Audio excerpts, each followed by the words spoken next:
I'm Ricky Gervais, with me Steve Merchant and Karl Pilkington, doing the button stuff. Actually becoming a little bit of a producer. Karl, he's put a bit of work in, hasn't he? He's come up with a few games, and we made him. He's getting a bit stressed when we shout at him because the mics don't work or it's hanging off. It was too hot in here. He couldn't get the thing working last week. I mean, I really would throw this studio away and get a real one. Yeah. Well, I'd get one of those ones you can buy for like tenner from Argos. Argos, yeah, like Bon Tempe. My first studio. my first with a little picture of Karl on it. Yeah, exactly. That'd be great product placement. What have you got this week for us, Karl? Because again, we've put very well, I said I would put. I'm not hungover, but I've put nothing into it. Rick, have you done any work for this week's show? No. None whatsoever? No.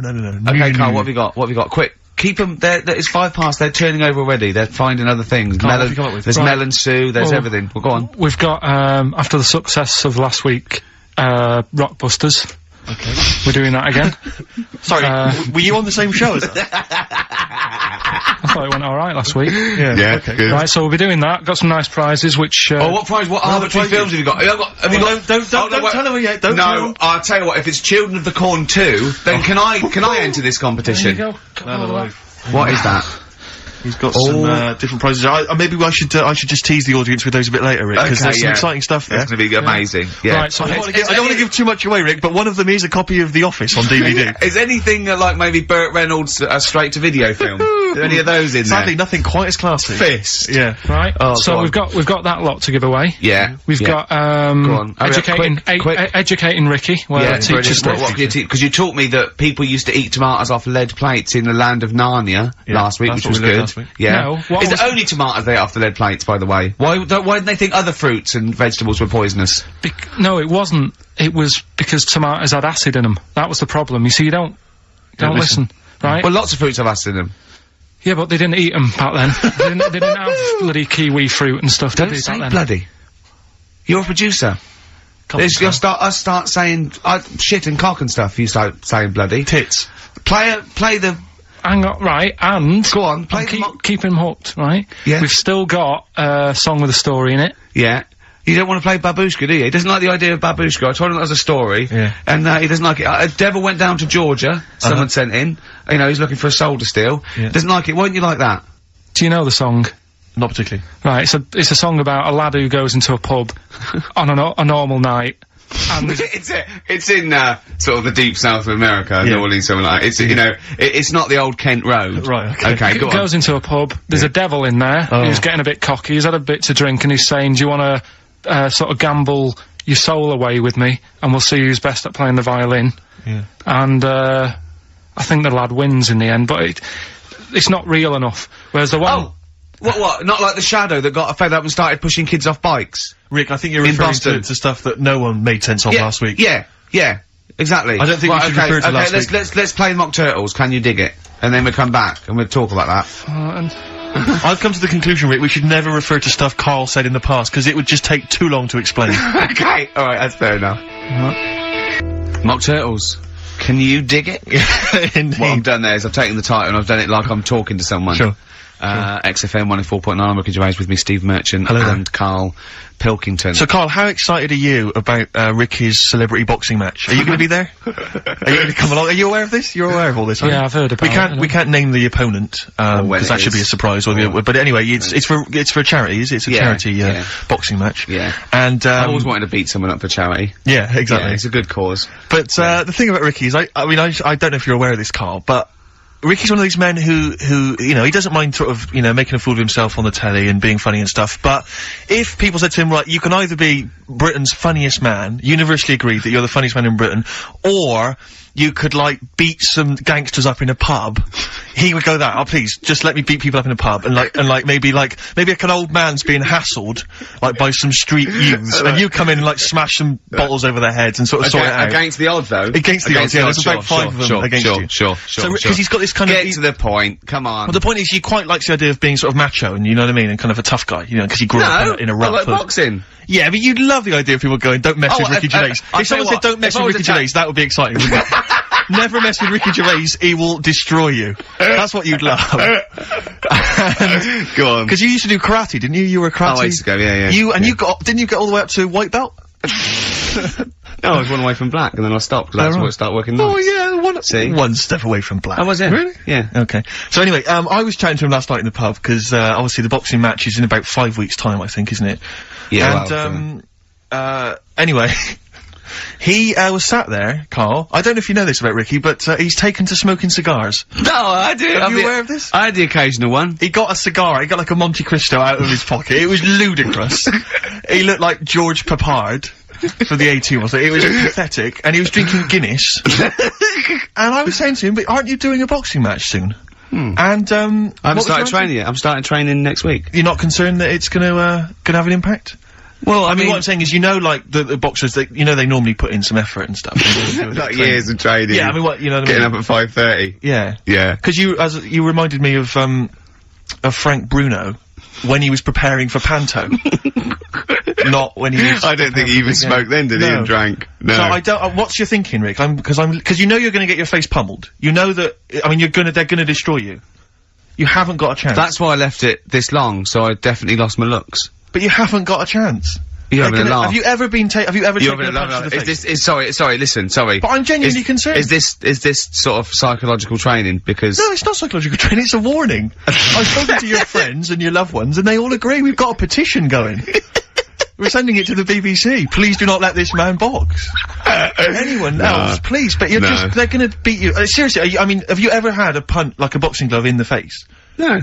I think you should let us punch you next week live on the show. You'd like that, wouldn't you? No, because because you've got to get used to it. Because I think you're gonna either, cry, just start crying uncontrollably, or just run away. You'll just run away. You'll just climb out the ring and run off. Yeah, this is the same tactic that Ali used against Foreman in Rumble in the Jungle. But I just... Oh, dear. Because I think a boxing glove... Because I know you're wearing, like, huge... Aren't you wearing, like, huge kind of foam boxing gloves? We're not, no, we're not. We're using, not normal, amateur ones. Are you wearing boxing gloves like those ones they used to have on gladiators? When everyone bites the dust. Those big foam gloves. You just slap each other in the face. Braces. Yeah, exactly. Yeah, and a big sumo suit. Exactly. So, I should be okay. Do you get you get some kind of head protection, do you? Yeah, it's amateur. It's amateur, so it's amateur, you say? No, I mean... So there's no title No, I mean, I think the amateur is head guards, vest, and, 16-ounce gloves or something, as opposed to professional, which is no vest, bare-chested. Maybe I can ask to fight bare-chested, because I'd quite like to show off my body. Yeah. If I could. I think wrestling is really better for you. But I don't mean like those kind of like The Rock and people like that. I'm talking about Big Daddy, Giant Head, kind of. That'd be good. Where you can just throw yourself on someone. Where they can sort of like be nearly dying, but then they can do a stomach butt. Yeah, exactly. Yeah, stomach to stomach. That's a good move, isn't it, in British wrestling? I always like that one.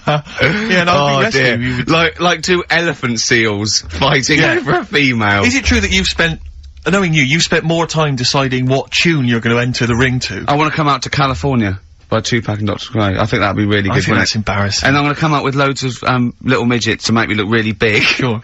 I mean, I don't know what the BBC think of that, but it might be a... I don't know. Maybe we should take some suggestions as to songs that would be perhaps more appropriate. Okay. I get knocked down, but I get up again. A fatty bum bum. Yeah. Play a record, Carl. It is gonna be... He's dissed me. It's gonna be He's dissed me. Next week, you take a punch to the jaw next week, on air.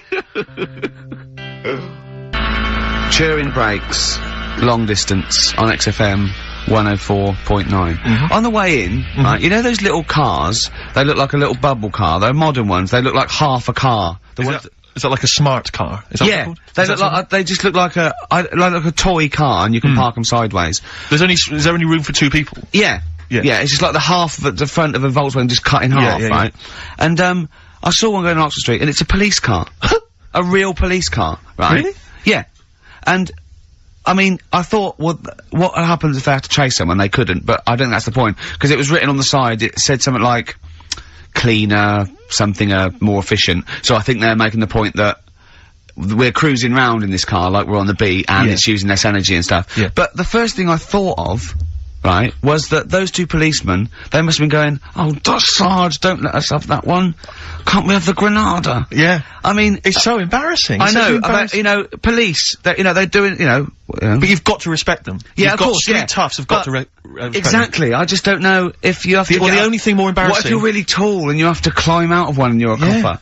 Are there any policemen out there who have been asked to drive one of these cars? If you're listening, do you think police listen to this? The only thing that would be more embarrassing is if you had to patrol on one of those bikes the goodies used to ride. That's the only thing I think that would be more pathetic. A pogo stick? Yeah, it's so embarrassing. Or on roller skates. Yeah. But not like roller blades. Roller skates, those really old roller skates. Have you seen that you tie on your socks. Yeah, have you seen those little bikes that look like clown bikes that the couriers use now? They're about a foot high. They're little I saw a guy the other day on it. My head turned, yeah. They're really bizarre. Just think they're the ones that they fold up. Yeah, but think of policemen chasing you on that. Well, I always remember that even in America when I started seeing policemen riding bikes. It didn't seem to me. It seemed. Oh, they're quite cool. They're the ones that go through Central Park on the mountain bikes. Yeah, but that's really cool, isn't it? They, you know, they. It looks like they should be delivering whiz along at newspapers, about 30 miles an hour, and they can just deliver news. Do you know what I mean? Because like on motorbikes, on a Harley Davidson or whatever, I'm not messing with a cop. Chips. Now that's cool. Coppers. Yeah. But people in a smart car or you know, it is a bit embarrassing. But I suppose it is that, or it's better than walking. You see, next we'll see them in those. If you really want to be kind of worried about the environment, though, you know those little taxis you see that people pedal. They pedal around Soho. Yeah, and when it's like a riot squad, there's 4 in the back. Exactly, yeah, exactly. But that's the thing, right? If they need to arrest someone. Yeah, here we go. Go on. No, well, what do they do? Because they do only sit 2, so do they have to flag a cab down or something for the criminal? We'll give you the money. Get a receipt. Take You definitely will go there. Yeah. You definitely will, because we've been caught this way before. Exactly. The last bloke, he just ran off. No, I won't run off. Okay. Well, I'll tell you what, Mr. Policeman, I'll take your car. Then okay, go on then. You definitely bring it back though. I will. Well, isn't there something in America where when they arrest someone in America, they don't take them back to the station and fill out all the forms, they just take them back to the station, and then they go and fill the forms out in a cafe or something, so they're still looking out.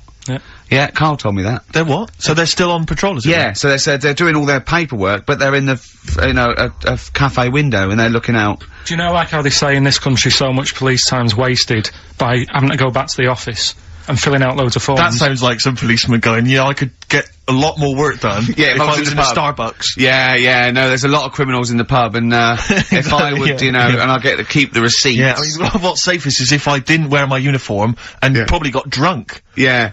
With some mates. Or a lot happens in, looking out my bedroom window, so if I was just like snoozing, snoozing, and when I heard a noise, I just popped, look out, oi, come here. Yeah, apparently there's a lot of crime, in Marbella over the next 2 weeks. Pay me so if there's a policeman listening who has to drive one of those cars, were you annoyed when your sergeant It is the most embarrassing. Yeah. Definitely. Yeah. Definitely. No, I think the pogo stick. Pogo stick one. Or the pogo bike. The triple tandem. That's great. Tandem. We should get that. We should get when we do our road show. Carl does all the pedalling. Yeah. I'm in the basket in the front. Hello, Western Superman! Play a record, Carl. What have you got? What do you want? Mott the Hoople? Oh, Mott the Hoople, yeah. Dug it out of the library. Yeah. It had one, it had greatest hits, which was enough, wasn't it? What have you got for us, Rick? Roll Away the Stoner, I think. Coldplay, The Scientist. Have you seen the video for that? No, but absolutely magnificent. Is it? It's brilliant. I was always walking backwards in the woods. Oh yes, I have. Yeah, absolutely extraordinary. I like all their videos. I think they're great. Yeah. I still haven't worked out how to do that one with whether it's a filter they just turn up the light because it gets light through the duration of the video. Along, yeah. Impressive. Yeah. And it's slow as well, so he must have. I'd like them to win an award. I'd like them to win awards. I like Coldplay. Yeah. No. Good luck to them. Rick, can I just? Sorry, I don't mean to abuse our position again, but. Bruce Springsteen's performing in London tomorrow night, and you remember I made an appeal to try and get a free ticket. Yeah. Well, I don't even mind paying. I tried to pay, but that's good of you. No, I'm a generous kind of guy. And I thought you were me. No, go on. What are you going to say? But you were all I'm saying is, face value. I mean, you don't want to be ripped off, do you? No, don't be crazy. Ideally half price. Yeah. And I've been chasing kind of my tail really.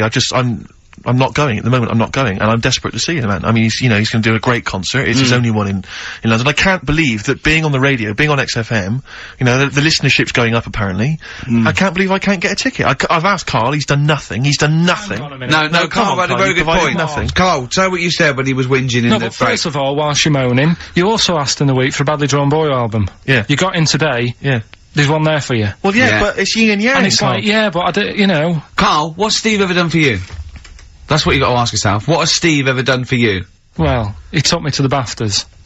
Yeah, but only 'cause no one else would probably want to go with you. Oh, I can't believe that. What is I this? do not believe that. Oh, Steve, I'm gonna stitch you up now, Carl. And it's in a nice way, and don't worry, it won't be too bad. He won't take it too bad. Carl sent me a little text message today. Right. No, Oh, what is this? Right, okay. Okay. You know I'm in a very frail mood at the moment. No, 'cause I'm you're not like going to this see one. Bruce. This is funny, because me and him have been, like, sending, trivia back and forth to each other. Which is another point, right? I sent him... Oh, well, I'll get to that in a minute. I thought he'd really be amazed with, Well, while you're fiddling, if you can make my dream come true, to go and see Bruce Springsteen tomorrow, then give us a call on the usual number. But like I said, Steve... What? Right, wouldn't be... Right, you just said when the song was on, can't believe it, right? We work at XFM, and I can't get tickets for Springsteen, right? Yeah. We work in radio, we should get tickets. Right, now think Which of the I'm willing amount to pay for. Yeah, but think of the... Yeah, but if it's sold out, it's sold out. Yeah. Yeah, right? but that's just something they say. Right, that's just what they say, is it? Right, so everybody on local radio stations say, do you know, I like that Bruce Springsteen, I want a free ticket, right? So another say... I tried 400 to phone, I phoned for an hour and a half, I couldn't get through. Not long enough. I've put the hours in. Not long enough. Not long enough. What are you talking about? I put the hours in. No. Right, so another 400 people turn up at the gig, they cram them all in, there's people being crushed, you know, they've paid the money early, they were up early that day when the phone lines were open, whilst you were probably sleeping, and that, so they're dedicated, and they're the ones at the front getting crushed. What? Would your Why mum are and they dad getting be crushed? happy if you were there getting crushed? I don't mind, I'll sit at the side of the stage and watch him. Yeah, but I don't mind. But everyone will say that then, and then What? before you know it, Yeah. no one can see anything No, because you're all Carl's on right stage. on this one. Leave Right, it. yeah, Leave it. right, I'm gonna give you this here. I'm now handing over my mobile phone to Steve to read the... You can see it's from Carl at the top, but just read it out as you scroll down. Just read it out loud. Is this a text message from... Yeah, this is a text message to me from Carl. Read it out. To see at night as well as an owl, you would need eyes the size of grapefruits. If only Stephen could turn his head right round as well. Carl, I can't believe it. What upsets me most, Carl, right, is not the fact that you've been slagging me off behind my back. It's the fact that you've got the cheek to come on here and moralise because you failed to get me tickets and make a dream come true. You've come on here trying to pass the buck and say that it's a health and safety problem, when in actual fact it's a Karl Pilkington problem. Look at that, see that, I've got it in a bin. I'm devastated, you know, I didn't thought, let's play a record. I'm I should upset. have eaten this banana off air. What's the number? It's 08700 800 1234. But if it's sold out, Steve, it's sold out. A bit of a classic here. R.E.M. I bet if Ricky wanted to go, it'd be fine. I'm sure someone could sort it out then. Who? Oh, if Ricky Gervais wants to go, then I'm you can going. come. Are you? No. You want some tickets, then? U2. Electrical Storm. That's great. That's great. I love that. On XFM 104.9. I'm Ricky Gervais with me, Steve Merchant and Karl Pilkington. Karl, I want you to tell Steve what you told me in the week about the snake, about the anaconda. How to. Right. This is Karl's method. He's not scared of the anaconda. The 30-foot long, biggest, scariest snake. No, you were talking the about world. stuff, weren't you, about in jungles and that, and animals. That's what we do. Yeah. Right. And I remember reading about, say if you're in the jungle, and you get tired and you go to sleep, right, and you sort of wake up and you feel something on your leg, and you look down, and it's an anaconda, right? Yes. And it's swallowing your feet, because apparently they always go from the feet up. They never eat you from the head. So, Okay. Shall I save these points to the end? Cause Make a list of the points. Because they always eat head first, because the way the fur goes, where they have to take a capybara or even a rat, they take it from the head But first. make a point. Okay, Make some notes. Okay, so there. that's wrong. We'll come back to Okay, this next, later. go on. So they always eat you from the feet. Go on. So they swallow in your feet, and it's said on the website, if you wake up and you see this anaconda doing that, sort of eating away at your feet, don't panic. Don't panic. I'm just writing this down. Don't panic. Hold on. Okay, go on. Don't try and kick it off. Okay. Just let it sort of swallow you. But only up to your knees. Okay. Why Right. why not kick it off straight away? Because it. I think it sort of gets a bit angry, it starts thrashing about, and it can swallow faster, I think. Oh yeah. I'm guessing that bit. Okay. Just put a question mark by that. Okay, there, Rick. pop a question mark next So, to eat so knees. yeah, so it's up- eat knees. So it's- eat it up to your knees. It's up to your knees, Yeah, and then yeah, what you do is, you get a knife, yeah.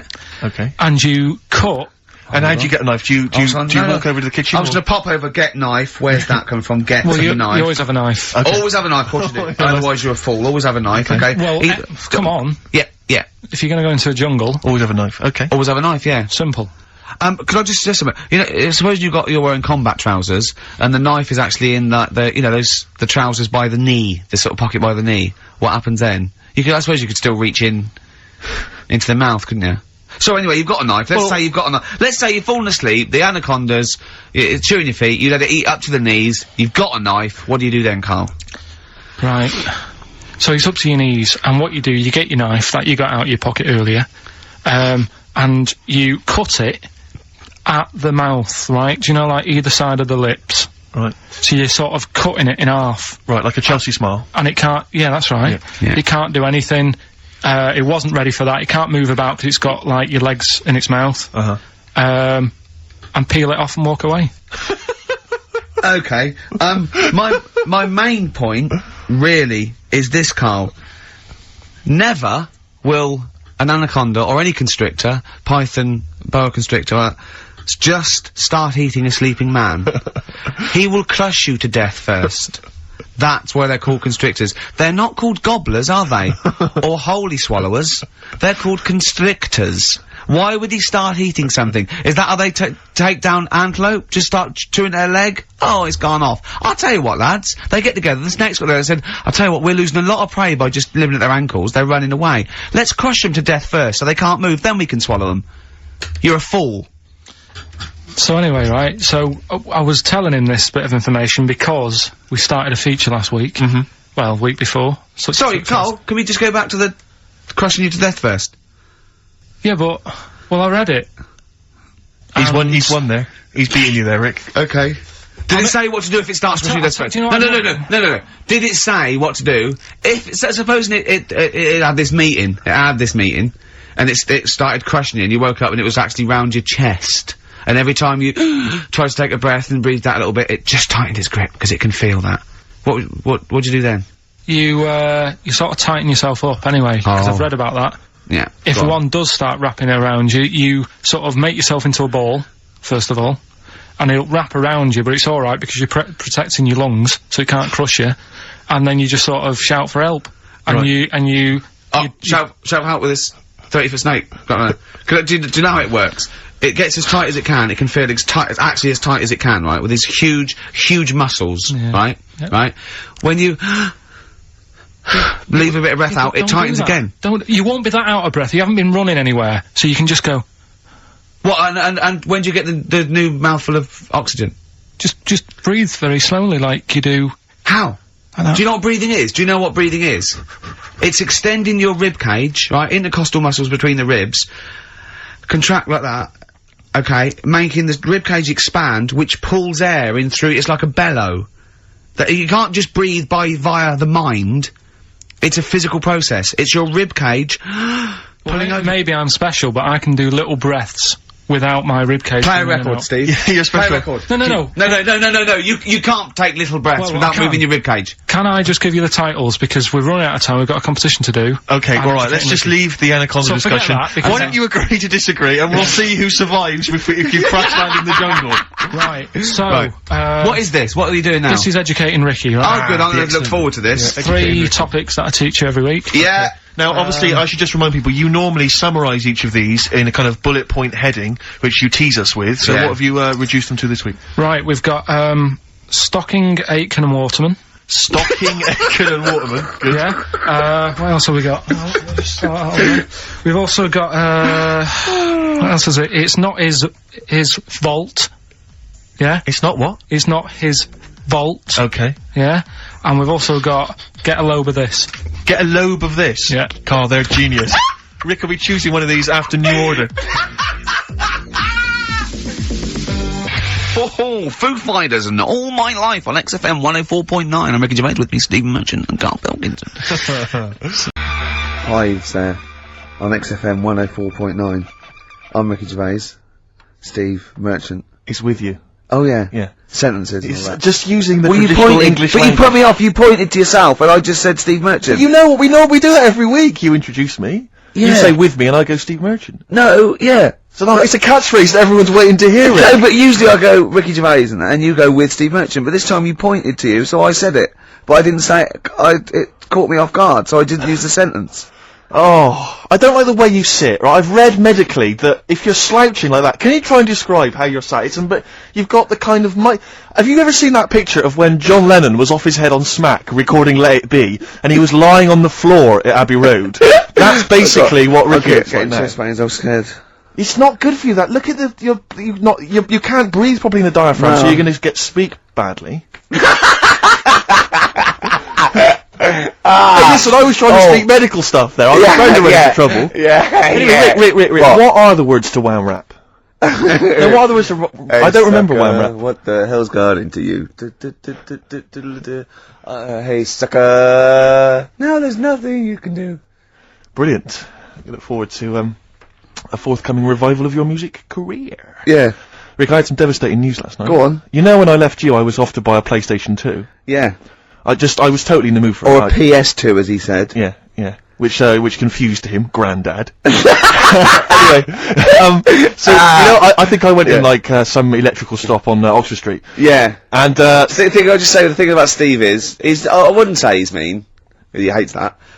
He's careful, right? And he will spend days to get £1 off. Rick, 2.5 hours I walked around last night. I swear to God, I was walking to different shops, right? I went from Oxford Street to Piccadilly Circus, back again, along the length of Oxford Street, back again, all over the place, right? I realised I basically couldn't get a better deal than about 240 quid, right? For a console and a game. So I ended up in Virgin Megastore, I bought a, Auto Grand Theft 3 or whatever, and a PlayStation and a memory card or whatever. So I shoot off, and I'm walking off, and I'm going to the Tube, and I walk all the way to HMV, on, opposite Bond Street. Sure. And I just popped in there because I'd forgotten to get something. And I went downstairs, and I was walking past the, PlayStations, and it went, if you buy a PlayStation 2, you can get Grand Theft Auto 3 with £20 off. Oh. I was absolutely devastated. What did you do? I crumbled. I didn't know what to do. I was thinking of taking it back to Virgin Megastore, going, it's faulty. Well, how could it be faulty? You haven't even got it home yet. Oh, I can tell. No, I didn't mean to buy this, though. What did you buy? Keyboard. Exactly. So the problem is, when I get it back and I wire it up and that, all I can see is the cars are racing around the track. All I'm thinking is, it's like one of those cartoons when a really hungry bloke could just see his mate as like a big chicken. All I could see on the TV was just a £20 note just floating. It was an absolute night. I'm just devastated by it. 20 quid, I could have bought like another cheap game for that. We went did I tell you this? Would you give me £20 and then I'll shut up about it? yeah, we went to the casino once, a group of us, and I lost about 100 quid, and it was a, great, it was someone's birthday, I think it was Jane's birthday, and Steve, after 3 hours of gambling, had lost the £20 he got out to play with, right? I was going, you're really gutted, aren't you? He just went, have you any idea how much cheese I could get for £20? Yeah. Cold meats. Yeah. For £20, and there it is again last night. £20. I'm robbed of £20. Literally, they've taken it from my hand. Yeah. The HMV people. They've taken that and they've... I'm going to try and think of some things to cheer you up. Should we play some songs?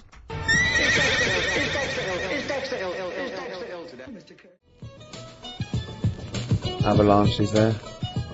Frontier Psychiatrist. I never enjoy any record where I think I or a 4-year-old could have made it. Do you know what I mean? It's just like, it's cheating. It's musical cheating. Yeah, I'm not a big fan of that one. I won't play that again then. Alright? Okay. That's done. Yeah. Alright? Nice. Shake on it. Yeah. Lovely. XFM 104.9. Kiss on it. Kiss on it, touch on it. Carl came in this morning and he said he was soaking wet because obviously it's miserable out. And actually, if you're thinking of leaving the house today and thus missing the show, do not leave because it's miserable out. It's like a weather report as well. We play music, we got chat, we have little jokes, don't we? But Carl came and it's raining. He said he was soaking wet. Yeah. I said to him, Rick would want you to do it. I want you to do it. Yeah. Just take your clothes off. Pop them over there. But do you know what? And he wouldn't. And he said I was going to do it, but I knew you'd say that. But when you left us in the kitchen when he was making coffee, he went, yeah, Steve said if you're wet, take your trousers off. And I thought, hold on, Ricky's not here. What's he up to? Little thoughts. No, I was talking on behalf of Rick. I phoned him up. I said, he's wet. What shall I suggest? Well, I said, I was in his ear. He had earpiece and I was going, tell him it's bad for him. Yeah. And I could hear him go, it's bad for you. And you go, well, no, I go, no, tell him it could... Rheumatism. Yeah. It could lead to rheumatism. Take him off. Carl, speak. No one's heard your voice today. Come on, Carl. He doesn't want to. No, I know he doesn't. We won't talk to you much, but go on. It's just nice to say hello to you. Yeah. I think people quite like they tune to in know you're here. Yeah. We've had some fan mail. I like his little face, his little Moby. I drew a picture of him in the week, just doodling, and he got really insulted. Did he? Why did you get insulted? So it wasn't very good. I looked like Ian Camfield, like. Oh, that's an insult. Yeah. Ladies love Canfield. Yeah. I mean, they're weird kind of heavy metal ladies. but- Yeah, the ones that drink blood. Yeah. Yeah, they love Canfield. I thought of you look like today, but I think you might find it insulting as well. It's just meant to be affectionate. For people who don't know what you look like Beaker at the Muppets. I can't see how that would be an insult. Oh God! We don't need to put it like that. It is, but it's sort of like, I like Beaker. Yeah. Yeah. Yeah, but you like him because he's a fool. He just goes, what does he say? Yeah. Yeah. Well, you look a bit like that doctor that used to accompany him everywhere. That professor. Oh yeah, the little fat little bloke. one, yeah, that's nice. Carl, what was it that you told me as well when you came in? Just Carl's thought for the day. Okay. Carl, what did you tell me when you came in? Because it was miserable out, and you So made a suggestion. it is a grim day in London. I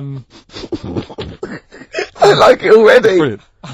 I was thinking, Oh. could you imagine dying today? Go on, explain more though. Just because when you're dying, Yeah. you're always like in your bedroom, in your bed, and your Always. and your family's next door. Always, yeah. And I just thought, can you imagine lying there, looking out your window, because they do that as well. They sort of have the curtains open to get a bit of light on your face. And I just thought, what a day! If this was like your last day, could you imagine? But then go on, you made XFM, another. You made another even more profound point.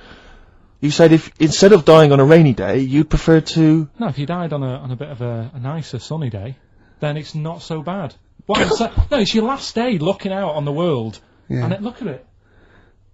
Don't you agree? Yeah. I thought that was a beautiful point. It was poetic almost. It was, wasn't it? Because no, the point was that what upset me was that you said you'd been thinking about that today on the way in, and it upset you. But my point was that if you think about the people that are dying any day, it'll upset you. Yeah. Do you see? Yeah, but you don't think about it when it's sunny, because you think, well, they'll be all right today. They won't be that annoyed. You're absolutely right. Annoyed! But Yeah, think of that. Oh, I'm no. Oh, I'm dying dying. today. Oh, It was just when I got up and opened the curtains, and I thought, look at it. I'm Yeah. glad I'm not dying today. yeah. Carl, play a song. Yeah, interesting.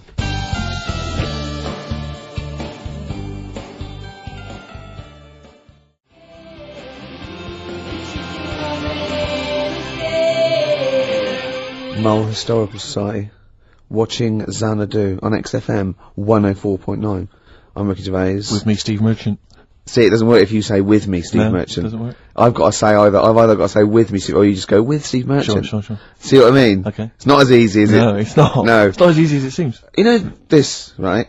I mean, What? the radio show. Oh, yeah, We yeah. do, right? Well, we just come in and we don't plan them, we just sort of like chat. And they still pay us, it seems good, Omar. Should we just do this all day? What, all day on XFM or? Or just get a license where it's Ricky and Steve FM, and we just chat and we go, what are you doing there, Steve? Just having breakfast. You go, oh, right, yeah. Yeah. Oh, what are you doing there, Steve? I'll just clean the windows and that. And we have a little chat and we go, oh, I'm just reading the paper. And we just talk and we play records. For 24 hours a day? Yeah. I mean, have you spotted any flaws in that plan or? It would be boring after about an hour and a half. Yeah. Is that it? Yeah. Oh, okay. I mean, this is boring now. No, And it's we've only really- done 20 No, minutes. but it's just, we were talking about Carl having a thought, remember? Yes. And then I had that thought when I went out to get some orange juice, and I had that thought. So maybe this show can be about let's have thoughts. Okay. So we have thoughts? Yeah. Okay, or they could, if we haven't got any, they could phone in with some. Okay. Or email a thought, maybe, if you've got a thought.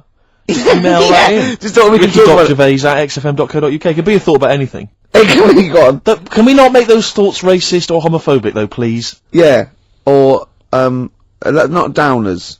No, nothing that's going to bring us down, you know? Yeah. Upbeat stuff. Yeah. Go on, Carl, you were Do gonna... you know when you said 24 hours then? Yeah. Do you know how much it takes to run one of the escalators on the underground for 20 hours a day? How much it costs a year to do that? To run it how long? 20 hours a day? Yeah, that's what it runs. Is this another of your facts? Mhm. These are always substantiated by an independent source, aren't they? They're not just something you overheard on a bus. Am I just to check?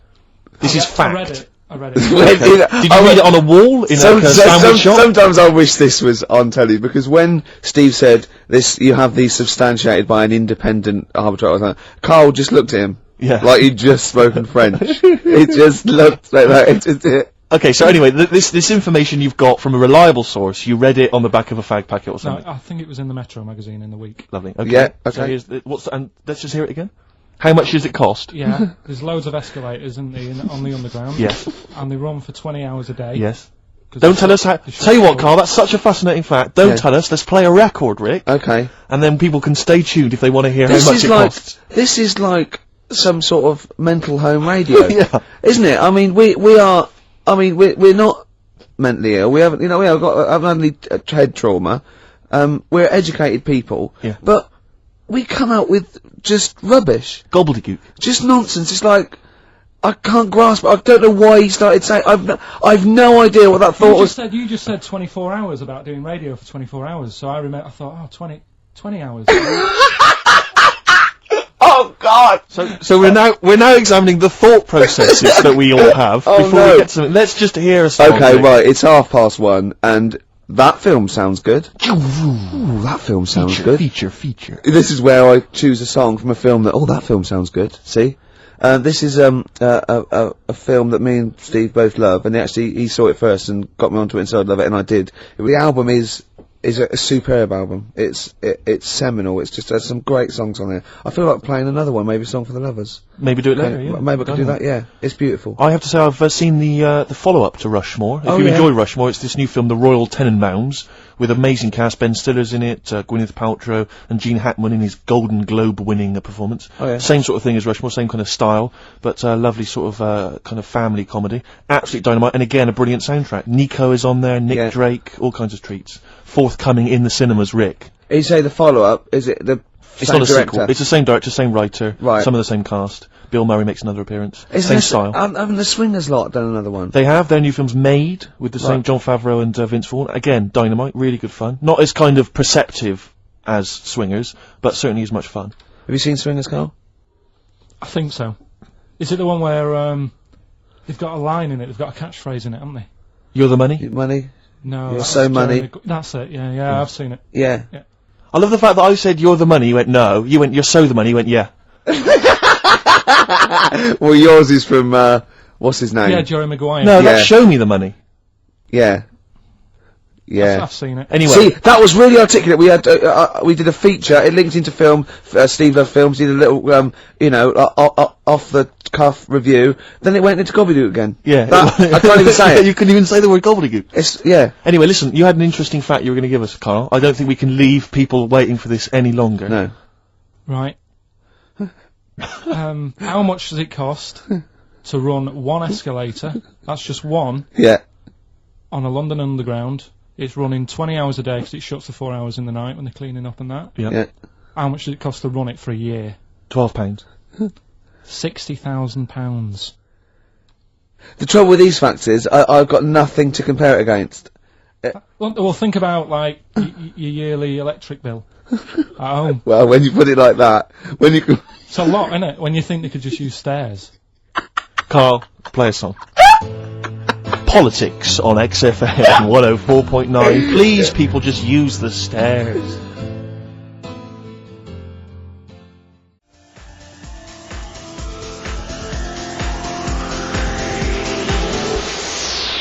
Chemical Brothers, Star Guitar. I'm gonna be honest, Steve. I like the video more than the song. Agreed. Good. Yeah. I just wish we could maybe tape the bits we're not on air, just because that's when Carl comes into his own. Yeah. He just said to me, I don't know what I was doing, I was sort of like pottering around, dancing around, doing something annoying probably, and he just looked at me, I looked around, he was looking at me, and I looked back, and he went, have you ever used a Y-front properly?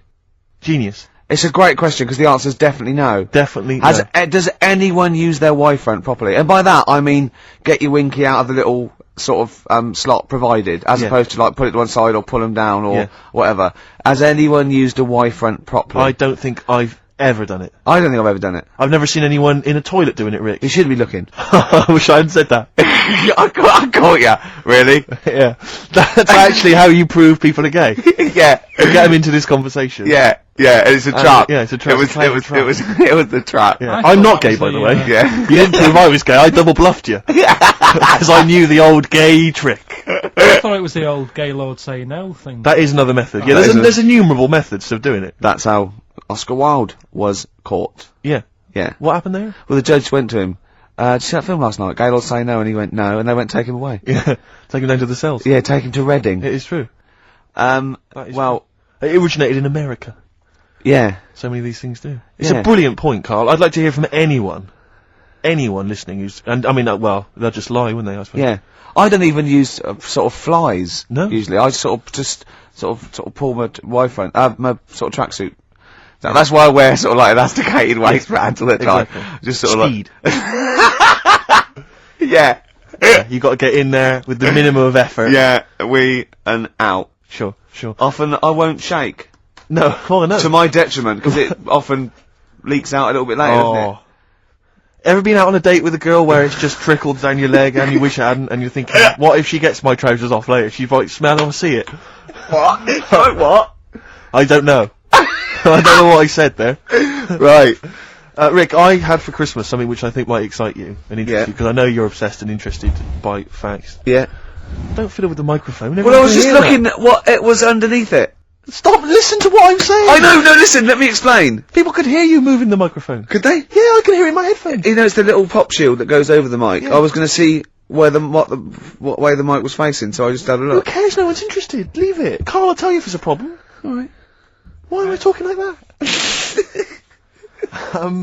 So this is a book, it's just facts and trivia. It's edited by Sir Isaac Asimov, who I think's dead. So I don't know when my parents bought this book. I assume it's sort of from a second-hand shop or something. Right. It's quite long, but I got it for Christmas. I keep meaning to bring it in, because generally the facts are quite sensible in here. And I like to think if Isaac's been involved, they're probably substantiated. It's not like kind of just this nonsense on the web. I think that this is probably... Or up in Greg's the Baker's that Carl Exactly. gets most of his facts from. The ancient Egyptians trained baboons to wait on tables. Carl, fascinated. Brilliant. That's fantastic. But what my point about that is, why did they stop? Yeah. It's a genius idea. Was Would you it- not want to go to a restaurant where they had baboons serving? No, I'll tell you what Depends on happened. you. It might have been like the Planet of the Apes and they sort of rebelled. One of them could talk. One of them could take his order. And one day went, do you want fries with that? And the bloke got really annoyed and said to answer him back. And then there was some sort of rebellion. Right. Yeah. The Planet of the Apes isn't true, is it? It's not. a No, film. it's not a documentary. Right, okay. I wonder, because what I like the idea of having baboons is the fact that I reckon they're, like, I have difficulty, and I'm sure you do, Carl, like, at working out that sort of 10%, you know, on a bill. Yeah. I reckon baboons would find that particularly hard. I reckon you could get away with under-tipping them all the time. Yeah, exactly. Just not leaving enough and just legging it. Exactly. They go away and you go, sucker. Yeah, exactly. So Yeah, I'd love to see yeah. some baboon restaurants. If there's Yeah. any restaurateurs out there, so Could I if you do go to a restaurant and you've been waiting on those, please don't order the banana daiquiri, because it comes half-eaten. They can't help their little selves. They really can't. They're okay with, like, you know, beef and steak and chips and all that. But there's a little bug. I go, do you want... Can you imagine that, the baboons serving at waiting tables? It's genius. Just stop to think about that. It's absolutely incredible. Yeah, It's absolutely dynamite. yeah. That's a See, good zoos fact. would be a lot more popular if there was like the canteen. You could go. If and they were sit. serving tickets to two, yeah, Exactly. one child row. Okay, go through there. But I Okay. think they should do other things, like in the Flintstones, they used to mix cement in that bird's kind of Pelican, yeah. We should start doing that again. Because that also happened in ancient times. Yeah, exactly. According to the Flintstones. Yeah, before they had proper cement mixers, that's what they did. That was how they did it. Definitely, yeah. Just animal facts. I remembered one in the week. Go on. There was. Do you know them two gay American men who have tigers? Well, they're not necessarily gay. They're not. No one actually knows if they are gay or not. They are. Alright. Okay, Well, yeah. okay. Gilbert and George, is it? No, that's those artists. Yeah. They're called Siegfried and Roy. But Yeah. anyway, they Who may or may not be gay. Yeah. And if they are, so what? And if they are, so what? But if they're not, and they no, don't I look... just said that so you knew what I was talking about. 'cause Sure. Okay, the two gay ones, Those yeah, are go the on. Two possibly gay tigers. guys. Yeah, let's not worry about libel law Um, anymore then, or... Yeah, if go you on. shave a tiger's head, Whoa. Whoa. Right, okay. You've got to treat that sentence with a lot more reverence than you did. Think what you're saying. If you shave a tiger's head... not just its head, its whole body. If Oh, sorry. Sorry, yeah. So I thought you were getting weird. Go on then, yeah, if you shave a tiger, yeah, go on. it's still stripy underneath. The Yeah. skin's Is it like rock? It goes all Is it the like way all the way through. through? Yeah, Yeah, Yes. that's amazing. Where did you hear that one? I remembered that. Like, I was Was watching. that a drunk just shouting it in the street? I shaved a tiger and it's still stripy. Get out of here. Yeah. I must make a note of that, thanks, Carl. Yeah, that's an interesting fact. Well, you know a polar bear? Polar bear's skin is actually black, and its fur is transparent, not white, and it gives the illusion. So it gets all the radiation possible from the sun, but it's still camouflaged. I didn't understand that, Rick. Sorry, you lost me. If its skin's black, a polar bear's skin is and black, its fur is translucent, and its fur is translucent. so why is it white when we? Well, it's just because the light hits it, and the sun reflects off. yeah, and it makes it look white. Yeah, if you look at each individual hair, it's actually translucent. So at night it would be black. Well, everything is. Is it? Yeah. Oh, not bright stuff, Rick. You've embarrassed yourself. Play a record. Oh, I know all about animals and stuff. Do you, Rick?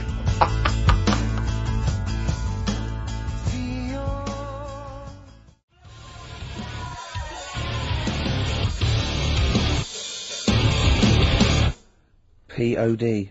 Bit of pod there.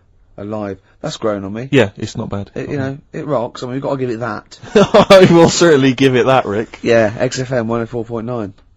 Ricky Gervais. With me, Steve Merchant.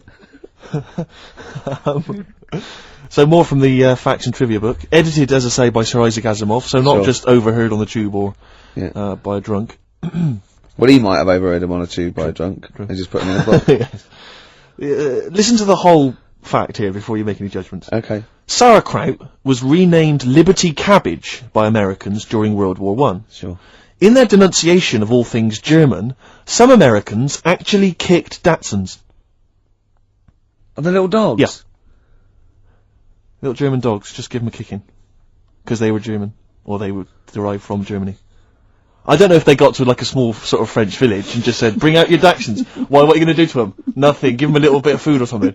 You're not going to kick them, are you? Got No, some milk. 'cause I've heard about you Americans. No, just bring out the little sausage dog. You say it aggressively. You said that aggressively, like... Well, no, bring out the little sausage dog. Okay. Well, you're not going to hurt it, though. Of course I'm not. If you hurt it now, it's like, it's against the Geneva Convention and I'm not everything. going to kick it.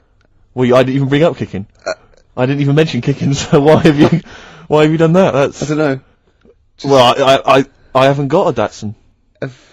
Oh. Sacre bleu. Yeah. Sorry. That thing down my trousers is just a baguette. Yeah. Do you remember that, Carl? Do you remember Dynamite that? fact. A dynamite Baguettes fact. were invented by Napoleon so he could carry him down his leg. We just find there's one more here that I thought might, I know that there's a lot of those kind of amusing laws and stuff, antiquated laws and that on the web and things, but again, it's Asimov. I'm thinking it's true. City Ordinance number 352 in Pacific Grove, California, makes it a misdemeanor to kill or threaten a butterfly. Threaten? Yeah, you can't even threaten a butterfly. So it goes... Don't even look at it aggressively. Yeah, butterfly comes down, I go, what are you looking at? I go, nothing. Yeah. And he goes, Judge!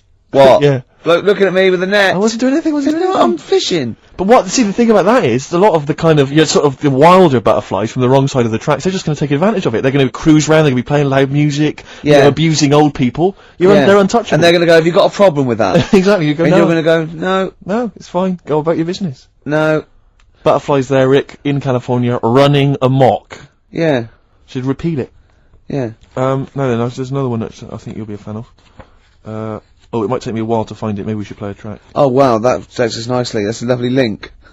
That thing about you said about playing a track. Keep going. This is Song for the Lovers, and I've chosen a great track here, by Lloyd Cole, oft forgotten, but a great singer-songwriter, and this is one of his, best songs, I think. In fact, I think Sandy Shaw covered it in the mid-80s when she had a little bit of that resurgence. It's Are You Ready to Be Heartbroken?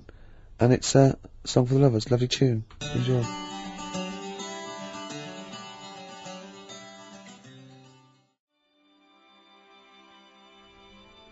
Are You Ready to Be Heartbroken? Actually, Lloyd Cole with his Commotions. That was done with, and I love it. Beautiful. Cheers. Facts and trivia, the last one, Rick. Go on. This is a sobering lesson for us all. Go on. At the Pan American Exposition in Buffalo in 1901, Yeah. President William McKinley received a line of citizens, shaking hands with each. In the line was a man with a handkerchief covering one hand. Neither of the two Secret Service men guarding the president was curious enough to take a look at what might be under the handkerchief in the hand of the man. Leon Golzgoz, an anarchist. Yeah. What he had was a loaded revolver, and when the president thrust his right hand out for the shake, Zolgozd fired twice. McKinley died a week later. So, what he did there, it was outwit the might of presumably the FBI or the Secret Service by covering the gun with a handkerchief. Clever. That's brilliant. It's absolute genius. Just think how they had to explain that. And they go, how did you get close enough and shoot the president? And they go, we didn't see the gun. Why? Covered it with a hanky, did he? Oh, well, you're not to blame then. Exactly, we can't compete with that sort of, didn't you think to look under the hanky? No. Well, probably just thought it was a hand. Of course, because that's what a hand would be. Did you not think he was probably holding a gun or something? Didn't do that. We didn't train. We didn't do hiding it with a hanky, did we? Alright, if you didn't do it, then it's not your fault. Don't worry about it. But he lived, did he, for a week? The president lived with it for a week, yeah. That's because they had to go to him and they're probably shuffling around his bed going, sorry about that. Why don't you look? I had a hanky, did he? Oh, well, they're now in jail. Well, they were. Go on. Well, when we went into the jail to give him some bread and water, he had a hanky over his hand. Right, yeah. We thought nothing of it. Sure. And it was a gun? Yeah. It was a gun and he got out. See? Do you remember the gun? Yeah. That's terrible, isn't It's pathetic. No one's used that method since. I know. Because it was effective there, but you don't hear about that now. No. People using all kinds of elaborate methods to assassinate people, poisoning their wine. Yeah. I think that was Rasputin. As I recall, they put some poison into his wine. Well, I didn't study it in history class, that's my memory of it. But if only they listened to Karl last week, chink the glasses. Always chink the That glasses. shows that they used to test it, didn't they? Pour a little bit from yours into mine. That means I'm not poisoning you. Yeah. But if you're thinking of murdering someone, Just a dignitary. with a gun. Yeah, but let's Pop a say hanky over it. Just think about that. Just pop a hanky over Oh, I don't know. Pop it inside an oven glove. And just wear that as you go to shake their hands. Or sooty. Or one of those big gladiator-style pointing foam hands they used to have on gladiators. Yeah. That was genius. Yeah. I'm just using this because I love the No president. gun in there, is there? No. It's just a big finger. Check if you want. Yeah. Well, no, we won't then if you said check. Right? That's Do you know, unlucky. have I ever told you my method, Karl, my genius method of assassinating someone? This is brilliant. This is the ultimate crime. Oh, Is this the Ice Cube one? Have I told it to you before? No, but I know that. What's that the the Ice one? Cube one? When you shoot an ice bullet. you get someone round. Rick, don't say it, don't reveal it, because it's my story to tell. Oh, Blabbing there's it out. two. I know two of them. Well, listen, let me tell you it and see if this is the one, right? This is genius. Right, you rent a room across the street from the person you want to kill, right? And then when their window's open one day, right, what you've done is you've made an arrow from ice. Okay, and then what you do is you train like to become a brilliant marksman with a bow and arrow. It's an old one. It is brilliant, but this is why it's classic. And then you shoot them with the arrow. Then it goes across the street into their heart, kills them instantly. But what's brilliant is the arrow, the murder weapon, it then melts, dries out. There's no murder weapon, and then you can take apart the bow. Another one, Steve, They is did to that stab on them, then take it out and walk away. No, Same, because no murder weapon. No, but there's but you got to get into the building. This is the point. You're across the street. Right. The only thing that could get What you is about if an someone arrow- saw you shooting an arrow. What about an arrow on a string? arrow on a string? What are you talking about? No, not an arrow on a string, because that's not going to work. What if the string broke as you were trying to loot? Good point, good point. No, Rick, I No, thought the ice arrow is the only way. The ice arrow is the only perfect method of assassination. That was on Columbo. Was it? But there's another one. Do you know, like I was saying about the The murder weapon's irrelevant, Steve. What? The fact that it's a murder weapon, that is irrelevant. No, because there are fingerprints on it and stuff. You're having an laugh, Rick. I defy you to win. There's no fingerprints on a bullet when it goes through your head at 12,000 But they can miles an trace hour. it to the same gun, can't they? They can figure that out. Throw the gun away! No, but they'll find the gun. They always find the gun. Burn I've it! seen it. No, you can't burn a gun. Rick, my point is... Melt it. No, the point is his fingerprints and stuff. Well, no, wipe it. Ricky, never Wear try and kill gloves. someone. Wear gloves. They'll catch up with you. They'll always catch up Will with you. they? Oh, I won't then. The ice arrow is the only way. No, The ice arrow I is bet that was the only- one case that Columbo didn't solve. That's one of them. The other one is, do you know I was saying the other week about the drinks and you chink your glasses and stuff? Yeah. A way around that, put the poison in the ice cube, you quickly have a swig before it's melted, Before it's and they'll melted. go, that's alright, I can drink that, it's not dangerous. Just say, oh, I'll show you some pictures or something. Let the ice cube melt, the poison goes in the drink, you say, oh, knock that back. Yeah. You look thirsty, they'll have it, they'll die. Genius. That is good. Carl, you and I, man, we're like criminal masterminds. Yeah. All What right? happens when they find the poison in the body and go, well, he was at Carl's house drinking, it might have been you'd have legged it. Oh, yeah. He'd have been off with his missus and like £30,000 or whatever it was. Yeah. Wouldn't it? Yeah. So that's perfect as well, is That it? is the perfect crime. So Rick. it's an odd one. Are all perfect crimes to do with ice? Pretty much.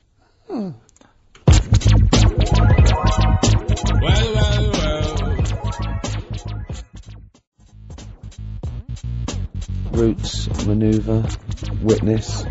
We were talking earlier about people who use Americanisms like they've used it all their life, and it's our pet hate, isn't it? Really, like just people who say, "I was DJ, going look, risk of sounding a little bit, butt licky." Butt licky. What's that? Never heard that. Butt. Don't say butt. Yeah. I heard someone say he was on my ass. Oh.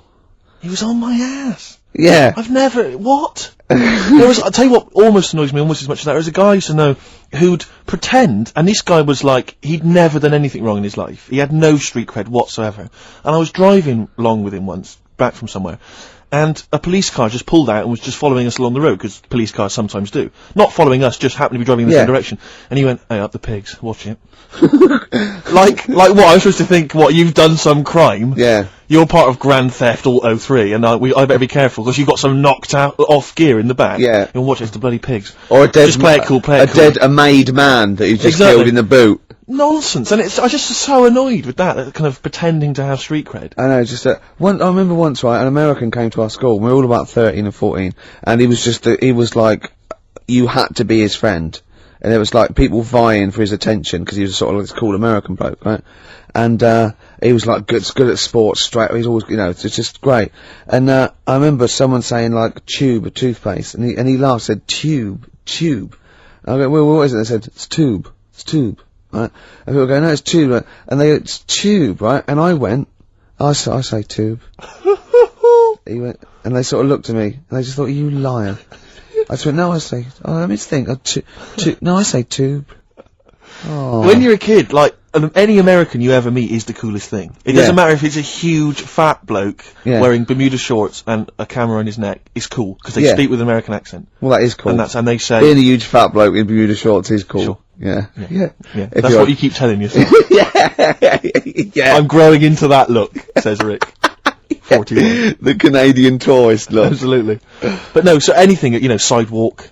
Yeah. I mean, if I could say, like, when I was sort of 14, if I could have said sidewalk, fender, I always wanted to go into a sandwich shop and just order something on rye. I want to be one of those 80-year-old, sort of Yiddish blokes, those, sort of like old vaudeville Jewish guys, that, they sit in diners and talk, like Walter Matthau talks. Right, and sounds like that. I wanna grow into that, a long coat, and I'll go, ish. Oy vey. Yeah, maybe I'll start. Yeah. Well, convert to Judaism initially. Yeah. Be your first protocol, and then just tour the vaudevillian, circuit. Yeah. In the Catskills. What am I, some kind of schmuck? Yeah. Something like that. What do you, Carl, would you like to be American? No, not at all. Really? Got me nerves. When I was in, Get on my nerves! A whole nation there, reduced. When I was in Barbados at Christmas. Oh, name dropping. Right. Yeah. There's loads of them there, because that's... Was that when you were doing a bit of extra sort of waiting? Was that you were sort of, your girlfriend was cleaning rooms, wasn't she? Went there for Christmas, and, there's loads of them there, because that's like really close to America. That's like Blackpool is to Manchester type It's thing. exactly like that. Yep. So I think that's the analogy a lot of Americans use. So, But I think they call it the tropical Blackpool. but they were going on. That's only all the brochures, I'm sure. Listen, right, Yeah. And serious now, but Yeah, they were going serious. on about the September 11th thing. Yeah. But they call it the, of course, this is American. Of course, Brilliant. the 9/11. The 9/11. That's what they call it. Really? Oh, that's awful. That is, so it's like people who say 24/7. Yeah. Well, I'm working Americans my say ass that. off 24/7. Well, Americans that say Yeah. that. Well, they're allowed though. Oh, Americans are. I'm Yeah. talking about an English person who might say it. Yeah. Fool. Yeah, no, that's terrible. Yeah. Do that American accent again? Yeah, of course, the 9/11. Where are you from? What? Can we Which part of America is that? That's how they sounded in Barbados. Sure. Sure. But Can Carl, you do any other impressions? but Carl doesn't. I very much doubt that Carl likes newfangled countries like America. Yeah. He doesn't like London. No, true. So he's not gonna Have you been like. to America? Yeah. Did you enjoy it? Went to Florida. No, they got me again. Got on your nerves? Yeah. Went for some food. Yeah. And it was the last few days. I didn't take much money with me, and we were in Florida, and we were hungry, and we went for some steak, and we had our dinner and that, and I think it's their equivalent to the Angus Steakhouse. Yeah. Right. And sat down, had the steak, and that's huge, big portions. But anyway, we didn't have much money left, and we had like another 2 days left, so we didn't leave. We didn't have much money for a tip. Do you know over there they expect it? Yeah, a big tip, yeah. So we left what we could, and I don't know what it was. It might have only been the equivalent to 60 pence. Yeah. But he didn't have to do that much. We didn't have loads of courses because we didn't have much money. So he brought us like the main course, and I don't know, a couple of Diet Cokes. And anyway, left them the 60p. Yeah. On the way out, and he comes running over. Excuse me, sir, you can have this back. Because it wasn't enough. I mean, Yeah. it's outrageous. What did you say? I said, all right then. 'Cause I didn't have- well, I needed it. I mean, I thought Yeah. it was nice to leave them something, but obviously it wasn't enough, so got us a couple of more. Is it good Cokes. fun with you on holiday? I mean, do you enjoy yourself? Yeah. Do people go with you on holiday? I get bored after about 4 days. You surprise me. And then what do you expect out of a holiday, Carl? What do you go Sort for? of soak up some of the culture. Yeah. You liar! You liar! What did you learn about Barbados while you were there? A lot of crabs on the beach. Ah! I just imagine him sitting there with his knotted hanky on his head. People sparkle as they're walking down the street. Can't see their faces, but I know.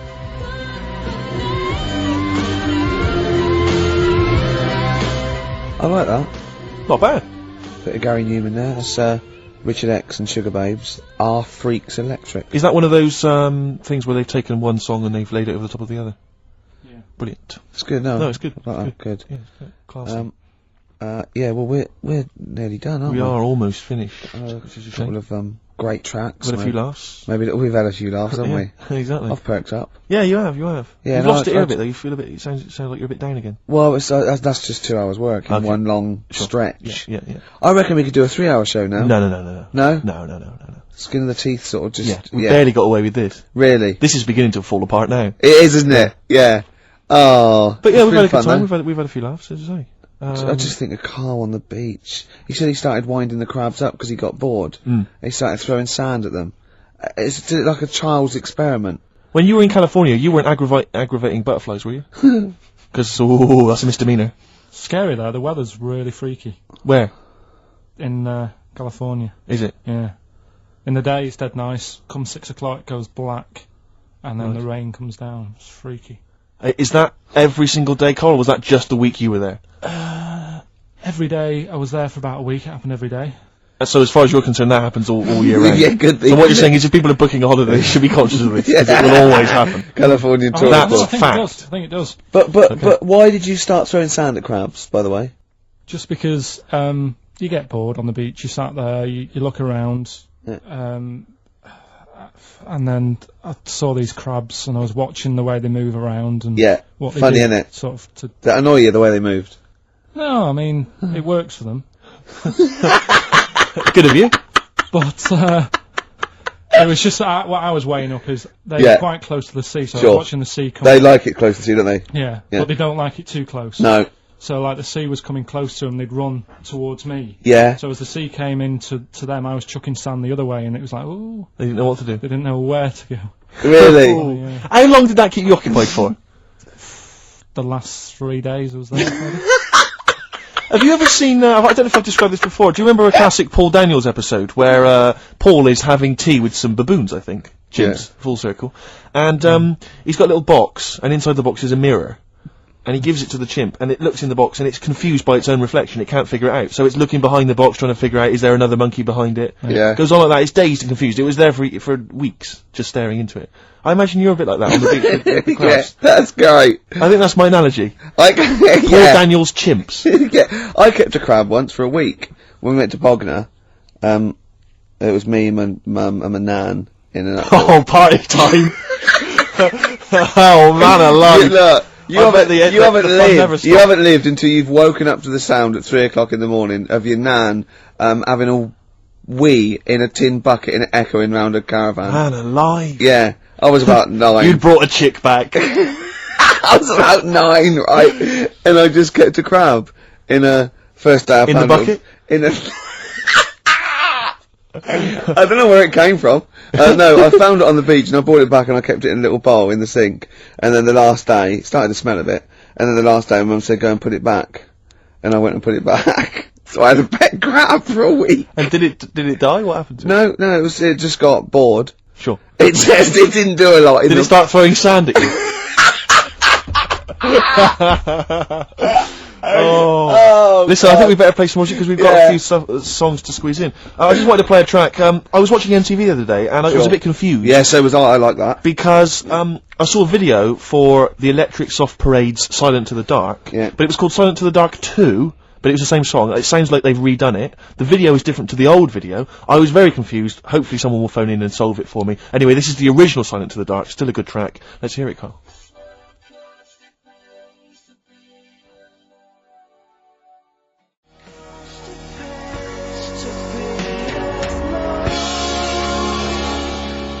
Silent to the Dark, the debut single by the Electric Soft Parade. I like that. Yeah. Very good choice there. Apparently discovered by XFM, is that right, Carl? Yeah, sent a tape into Claire Sturgis. You see? Big time now. What did she do with it? Sold it. Yeah. Got a little £5 starter bag of skag. Exactly. Oh, And the bless rest her. is history.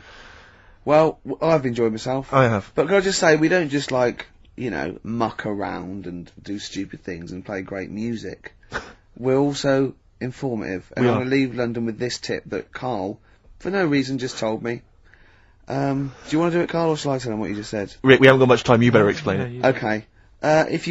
He said, "You've been on the Millennium Wheel?" I went, "No." He went, "Well, if you do, here's a tip. Go when there's lots of disabled people on there." And I was up for it. I went, "Why?" He went, "You get more for your money. Because they have to keep stopping and letting them off. You get an extra 6 minutes." Alright? Good, solid advice if you're So maybe do you're going that to go there then. today or tomorrow. Yeah. Thanks. Song for the ladies, Rick. I'll leave you with Lamb Chop. A lot of people aren't a fan of Lamb Chop for some reason. They don't like the way he sings, but this is a beautiful song. That's the reason. Up with people. See ya. Bye.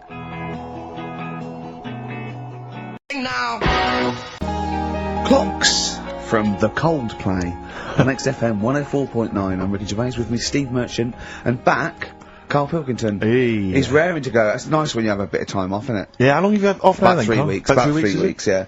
We can't do that because we're sort of self-employed and we'd be letting people down. But it's different when you get paid anyway, whether you turn up or not. But good to have you back. Good to I'm have never you. off ill. No, That's the good- first time I've No, ever been off ill. Like, Well, no, I mean, just you're off 2 weeks and then you're off. No, I just wish I was the kind of person who could let down an audience I of, know, of regular really, listeners. yeah, but like I say, Well, no, we spoke to you. You weren't that bad. A cold, you don't go home for a cold. We were discussing this last night in the pub, and you don't go home for a cold. Okay, then, so moving on. What have we got then? We got some Wasn't great cold, songs. though. I've brought in the Smiths. I've brought in Buzz Cox. I've brought in Neil Young. I know Steve's got some hip hop. Some great hip-hop. I've got Hooray! some great Elvis Costello. It's going to be great. Carl, come on, concentrate. You've been away for 3 it's weeks. just annoys. No, stop saying that. Because you're annoying me now. Why?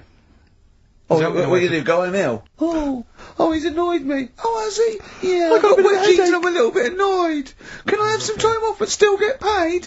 Yes, of course you can, Steve, Carl. right? He called me up, winding me up about this, and right, I'm 30, right? I'm 30 now.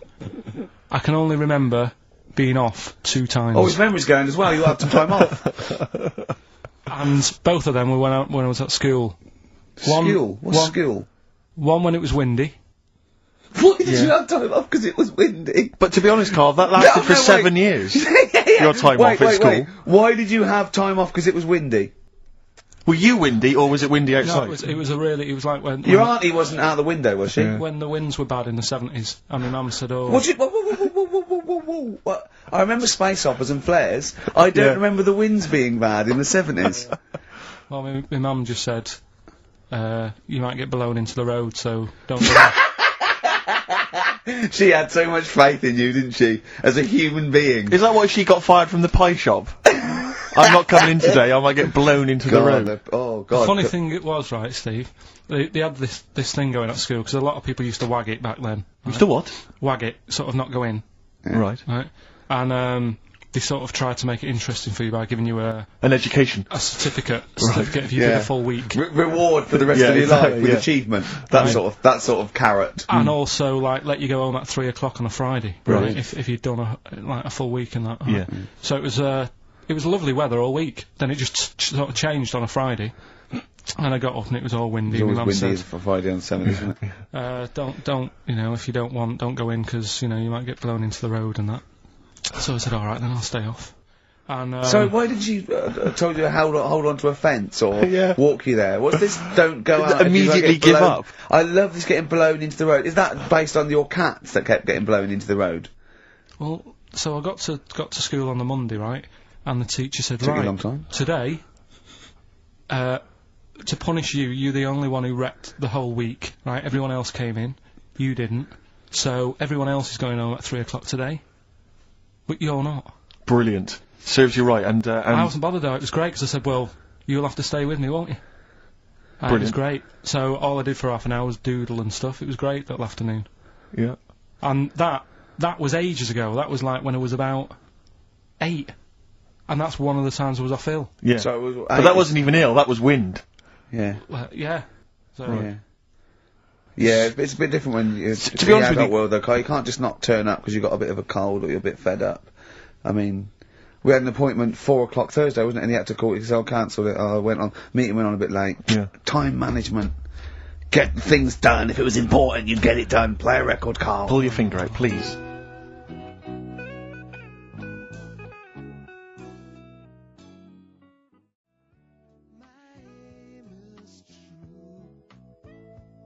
Elvis Costello, Alison.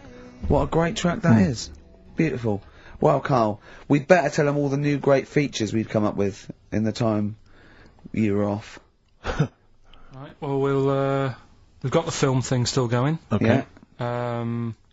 That's where you take a lead role or a major role in a Hollywood blockbuster, which we then give away on VHS worth $6.99. And something new we're trying out, because Rockbusters He's dead, thankfully, yes. is it's gone for a bit. It's over. Crosswords. Crosswords. Oh, this sounds intriguing. Where'd you get the idea from? What's the basic format of this? Right, what I've done is I've take like a popular saying from the show. A popular what? A popular saying, something that crops up quite a lot in the show. In our show? Yeah. Yeah. First thing that sprang to mind was there's this hairy Chinese kid. Oh, classic. But more commonly it would be something like, Carl, you're an idiot. Yeah, play Carl, a record, you you're idiot. a fool. Carl, you're a fool. Oh, what did you mean you let us down again? Yeah, You Carl, should've where have you here. been? Yeah, oh, you've got a headache, have you, Carl? Yeah. You better have a lie down. Oh. Typical phrases like that, Yeah, sure. typical phrases like that, yeah. Carl, you're a loser. Yeah. Oh, yeah. Right. And what I've done, I've got a load of different songs and took words from the different songs and then joined them together to make there's this hairy Chinese kid. And then people have to email in and say what the 5 songs were. It sounds like the most complicated game ever. I'm looking forward to it. Have you heard any of this, Rick? Because I've not heard this at all. I'm not familiar with this. Well, all it is, it'd go like, "Hey, Chinese kid," and it's from sort of 4 different songs, Right. and you've got to identify the songs. Right. Wow. How many songs in this, Carl? 5. There's this hairy Chinese kid. Okay. Right. So, And what are the prizes for that? Are these the prizes? Yeah. Alright, well let me tell you what they are. They're not too bad actually. We've got Live Forever, which I assume is a CD that ties in with this new film. think of that! A well-known phrase from the show, and it's hairy Chinese kid. Yeah.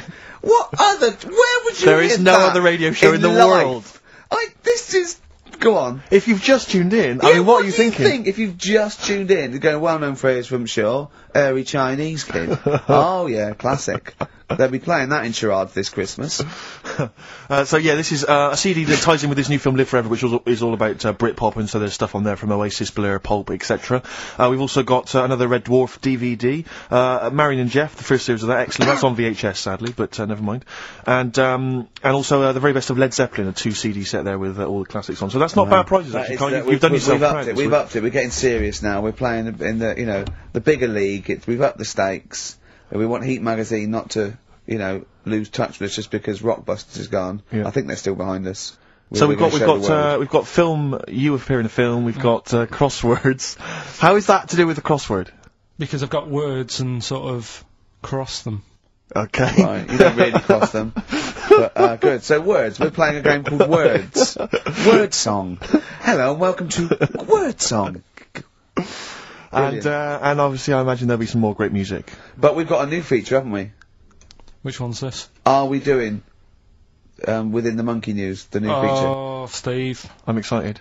You know Monkey News is my favourite feature, so what have you added to it? Explain it. Right, well, there's been loads of stuff going on in the past few weeks, right? But for the times when I struggle, when sort of monkeys have had a quiet week, and there isn't that much news going on, right? Come up with this thing.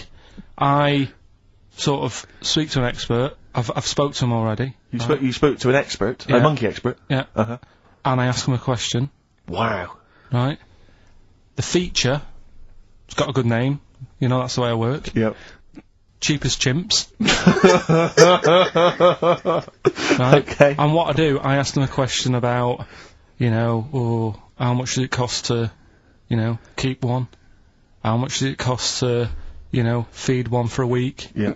All this sort of stuff. So I give out like a monkey story, and if that isn't enough for people, they'll also learn something else at the end of it. Right. Yeah. So like... It sounds fascinating, can I say right now? Yeah. That's just some of the things that we've come up with. Play a record, Carl. Please still continue to listen there. Yeah. Baby, come on down.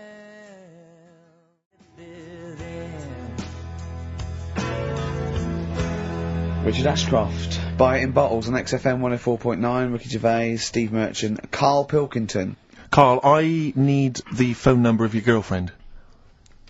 Let me explain why.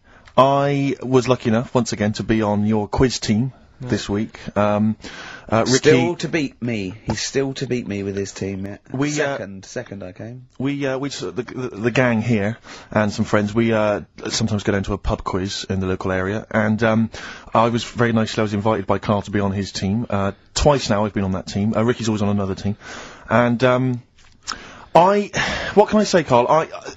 Do you mind me saying this now? Because I've analysed the team, and it's very much your team, and you've put the team together, you've recruited some excellent personnel, your girlfriend's, very, very good on the team, as is one of her, work colleagues, and, you normally bring in, you know, someone like myself. I like to think I'm providing something with the entertainment section. I seem to remember last time I answered at least 6 or 7 questions that other people hadn't got, so, I felt I provided something there. Carl, I rather like John Harvey Jones, who used to be called in to sort of troubleshoot companies. I see why you are not winning, ever. And it's a rather pricey, contest, isn't it? It costs a tenner to enter per person. And unless you get in the top 3, you're not gonna get to see your money back. No. So, I think you're gonna maybe need to step down from the team, because Carl, I am not sure. You consider yourself a kind of player manager, but frankly, I'm not sure you're providing enough. Right. See, this is funny, because as bad as I imagine you are, I don't think Steve would make it into my team, so he's getting a bit cocky here. I want to know what your opinion of him, because he's told me he's great on it. Well, you bang out of order, first of all. Okay. Do you have a good night when you're with us? I tell you what, I wish I hadn't lost a tenner every time I've come down. That would have improved it. You point out there about the football analogy. Mm-hmm. Alex Ferguson, when did he score a goal? Right. He doesn't. He tells the others how to do it. Yeah. Right? That's He my doesn't role take in up there. one of the 11 though, does he? No, exactly. It's not like you can only field 10. Yeah. Because, we only got 10 again. I want to be in the 11. Exactly. He's not running around in midfield, falling over. Yeah, shouting, oh, what have I told you? Yeah. No. Right. I'll admit, And right? there's a limit of 5 players, we should explain that, that's the point. Yeah, there's only 5 players on the team. So, Yeah, but it was pretty tricky on Tuesday though, wasn't it? It was one of the tougher... Tell everyone the one question you got right. It was something about, Well, tell us the answer. The 2 words you had to say to get the answer. Danny Minogue. Danny Minogue. That was what you provided, Danny Minogue. is this valuable as Well, no, not Dostoevsky really, because or 1.6? because there was at least 2 of us who also knew the answer. Oh, well, We gave him. he didn't provide anything. No, exactly. We gave it to Carl. We massaged his ego. Oh, but dear. I just feel Carl. do you know what? I feel a bit bad now, because I just sort of either had a crushed face then. Can I just tell you right now? He just can't believe this. Can I just tell you right now? I think the problem is this. I think there's that precious 5th position that is not being filled at the moment, I think, consistently enough by a decent player, right? You've got a solid team. I'm thinking if you want to remain on the team, you are going to have to pull your finger out and find a fifth member that is going to provide, and I'll tell you where the weaknesses are, I can tell you right now, mate. The weaknesses are natural history and science. Something which Ricky Gervais is scoring on week in, week out on his team. There is a few. Now, if he was available for a transfer, we could be fine. But we've got to find someone to fill in that space. Otherwise, I'm either going to quit, or you're going to have to step down. Because I don't think I can be on a team where there is these obvious deficiencies. There are visible deficiencies in the team. You know, the £10. That's £10. I'm not made of money. That's once a month. I've seen him depressed for 2 hours when he lost £20 at a casino Don't after bring 5 it back. hours Don't bring that back. Don't bring up that again. Yeah. That story. He doesn't like wasting money, Carl. You know that. What do you think?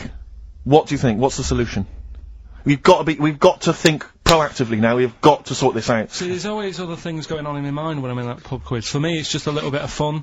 Sure. It's a night out. Do you know what I mean? Suzanne enjoys it. Yeah. It's a bit of a get-together. We have a chat beforehand. Yeah. We have a bit of fun. Yeah. But there was other things on my mind. Carl, I can do that here. I don't have to lose a tenner. Wait, what were you thinking during the quiz then, when the questions were coming out? What were you thinking of?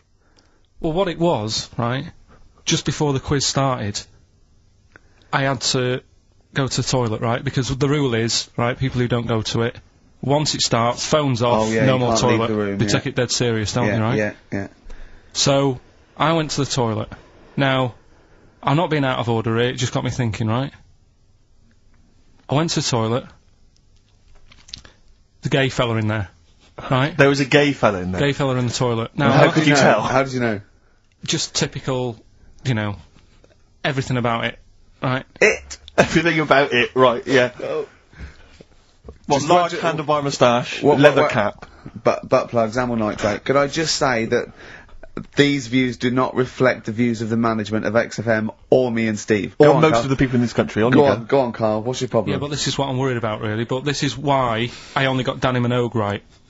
Right? Because this was floating around my mind. Went She's to a the big toilet. gay icon, Now, isn't she? Going to the toilet, they have like men's cubicle and they have women's cubicle. Yeah. Now, without sounding out of order, is it wrong for me to think gay men should have their own little cubicle? Go in! They should have their own, well, not cubicle, you mean an actual toilet, I suppose. When I was at the urinal, yeah, normally, you know, there's a fella there and you go, alright, and there's no pressure. But I couldn't go. I was thinking, should I wait? If I go into the toilet, it'll look obvious. Yeah. I had loads of pressure and But this was what were going you worried on. about? I'm so sorry. What were you concerned about? Viewers. I'm so Well, sorry. it's like, right, listen, when I was a kid, right, and it's alright for you to go into women's toilets when you're a kid, it's like, oh, it's a bit cute, right, as long as you're not, like, over 15 or something, right? Right. But when I was a kid, I went into a toilet, and women, when they use their little cubicles, they don't shut the door. Some of them just sit down on the toilet, right, and you see everything, and, no, seriously, that's probably one of the first times I saw, like, a woman. Yeah. That, right, and my Auntie Nora when she was staying over. What happened with your Auntie Nora? She was, she's into wearing caftans. Into wearing what? You know, caftans. Oh, yeah. What caftans? Big, bellowy sort of dresses. Right. And, yeah, I used to sit on the floor at home, in front of the telly. Sure. She was on the chair behind. Yeah. She did a bit of a, sort of a Sharon Stone scene. Oh, God. Yeah. Did you see it? There was no underwear? No. What age were you? What was it like? What age were It you? was like a ripped tennis ball. So. What? Right, we're off air. We're off air. Either that or put this one in for the Sonys.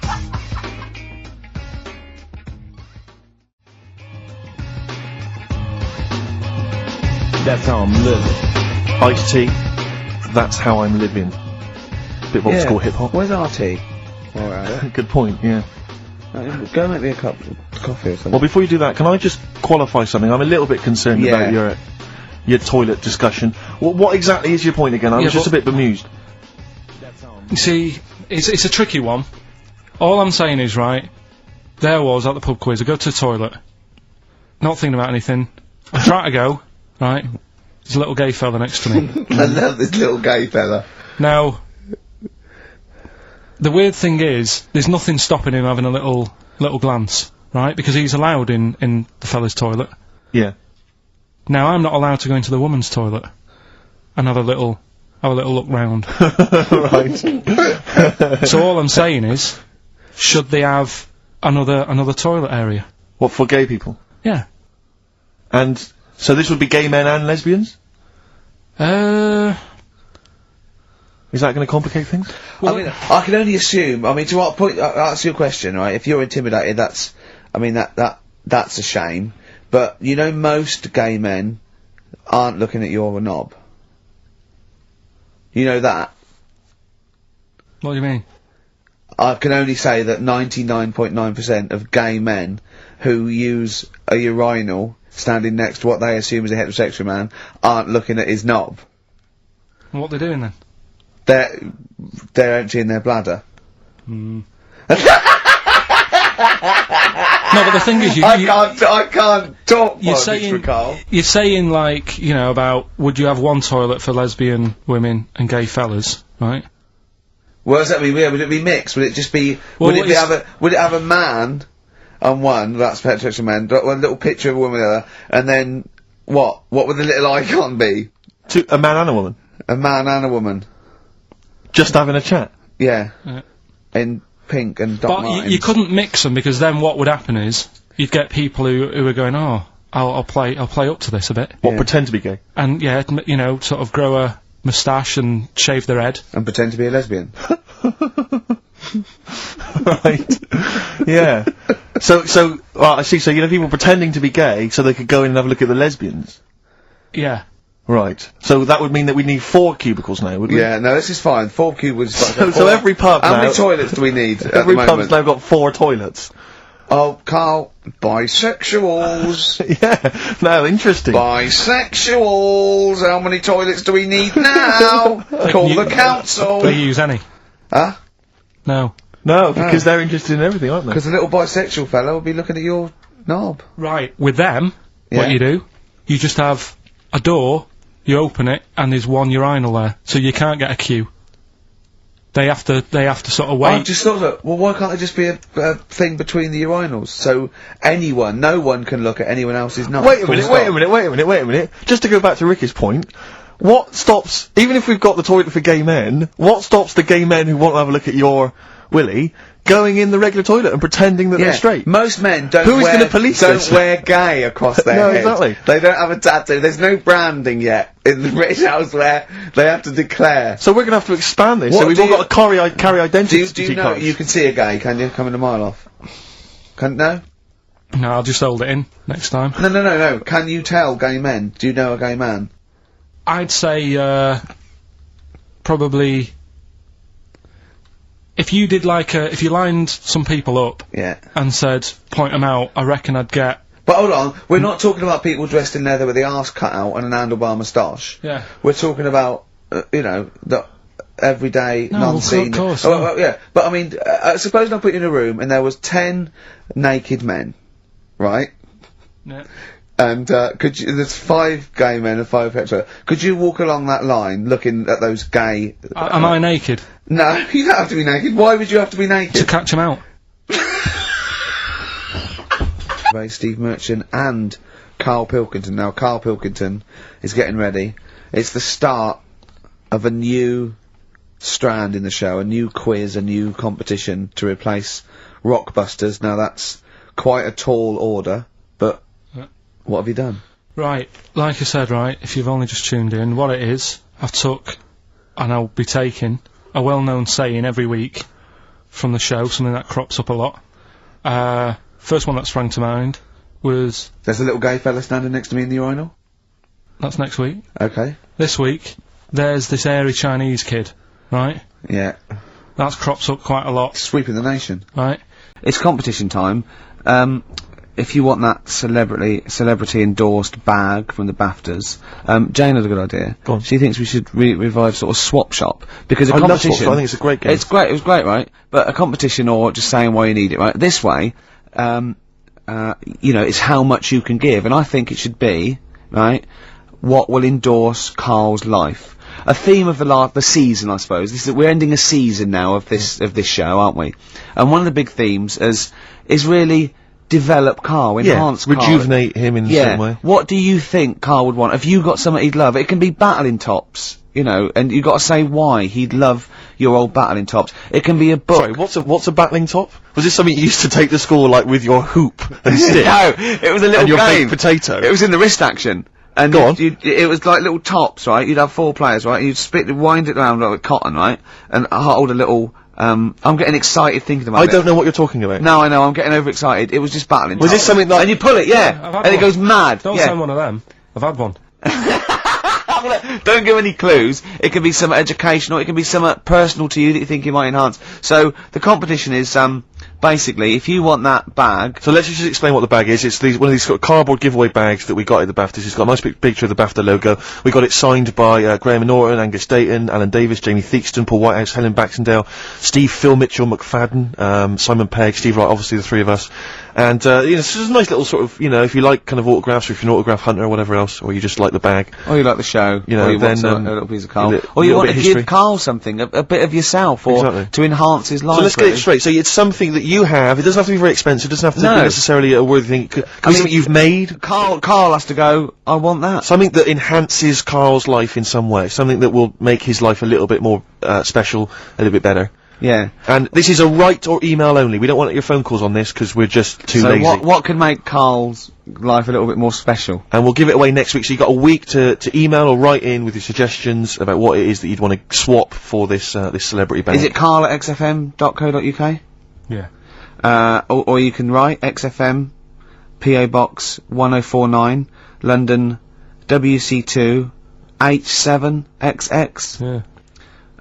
Give them out again, Rick? Sorry, you ought to maybe mention something like, you know, Gervais bag. Oh, I think, Carl Swap Shop. Carl Swap Shop. Or, Well, let's not confuse it. well, it's just good to have a good name. Okay.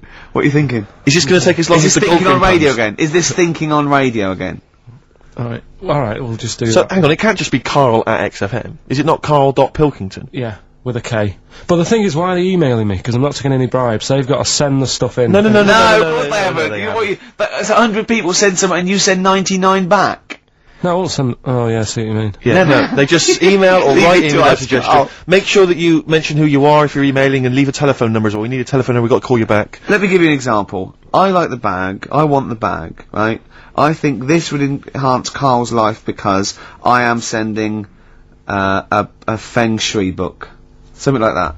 You know what I mean? I am sending Carl a teddy bear.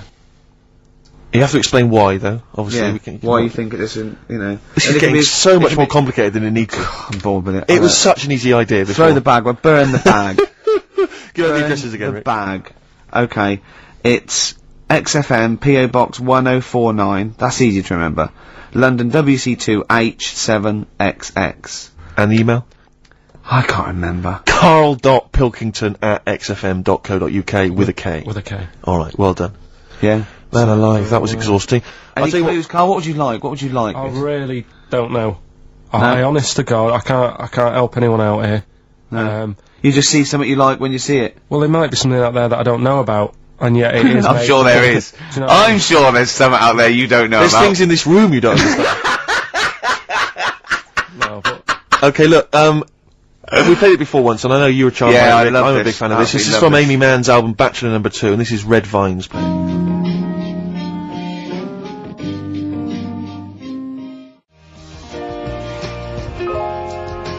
It's beautiful. I know Carl's not impressed, as ever.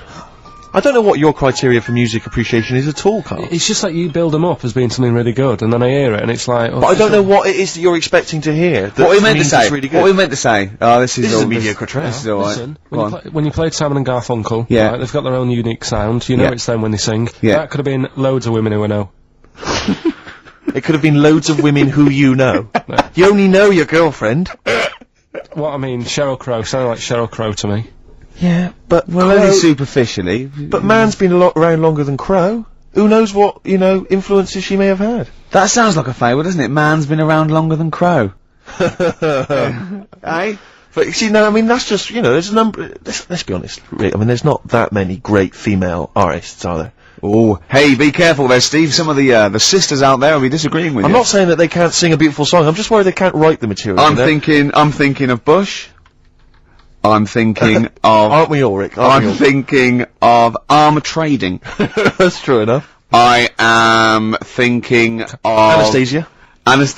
I know you love Anastasia, don't you? You I love love that new one. I love that new one. I mean, I don't It like that sounds sort like of the stuff, other two. but it's sort of, there's a good chorus, and I can do her dance. That dance at the end when she puts her arms up. I like She that does one. sound like she's very much the new Tina Turner. Yeah, no, that's the only one I've liked, yeah. And with me and Steve think that she's sort of like one of those people that go out with her daughter. Well, I think the reason is because if you notice, she always wears sunglasses. Yeah. And I'm sure that because she claims to be something like 28, I bet she's like 40. It's like one of those She's got 40-year-old close women who come from Essex, but they come with their daughter's 21st, and they're going, your mum's mad. Yeah. They think we're sisters. They're like, I'm 40 and Yeah. she's 21. She always flirts with her daughter's boyfriend. Yeah. Where are you going? We're going down, we're going down Millionaires. Look, your I'll mum's come down mad, myself. look, your mum's got a bra on. Yeah. Don't you think she looks like that, Carl? Yeah. I can't picture her. You can't picture Anastasia? No, she wears glasses. Sunglasses all the time, yeah. No. You're not into this, are you, Carl? You've get this whole sort of broadcast thing as just, you're fed up with it, aren't you? You can't wait to finish next week. Well, it just seems I can't say anything right. Why? Well, whatever I say isn't right. Or funny. No, but do you know what I mean? What? Because what are you upset about? Well, I laughed at the urban myth, but not being true. Mm-hmm. Yeah. And But one of the things, I'll tell you, that if you take nothing else away from our time on the radio, it should be to be more inquisitive. When a piece of information comes to you, don't just take it at face value, query and question it. That is what has made Ricky Gervais one of the premier thinkers in this country. He will not accept anything on face value. He queries everything. Anastasia, she looks glamorous and wait a minute, those glasses, what do they suggest? Actually, she's 40, I'm not going to buy her records. and that's that's libelous. That's potentially libelous. So, hang on a minute. Roy Orbison then, was he starting to look old?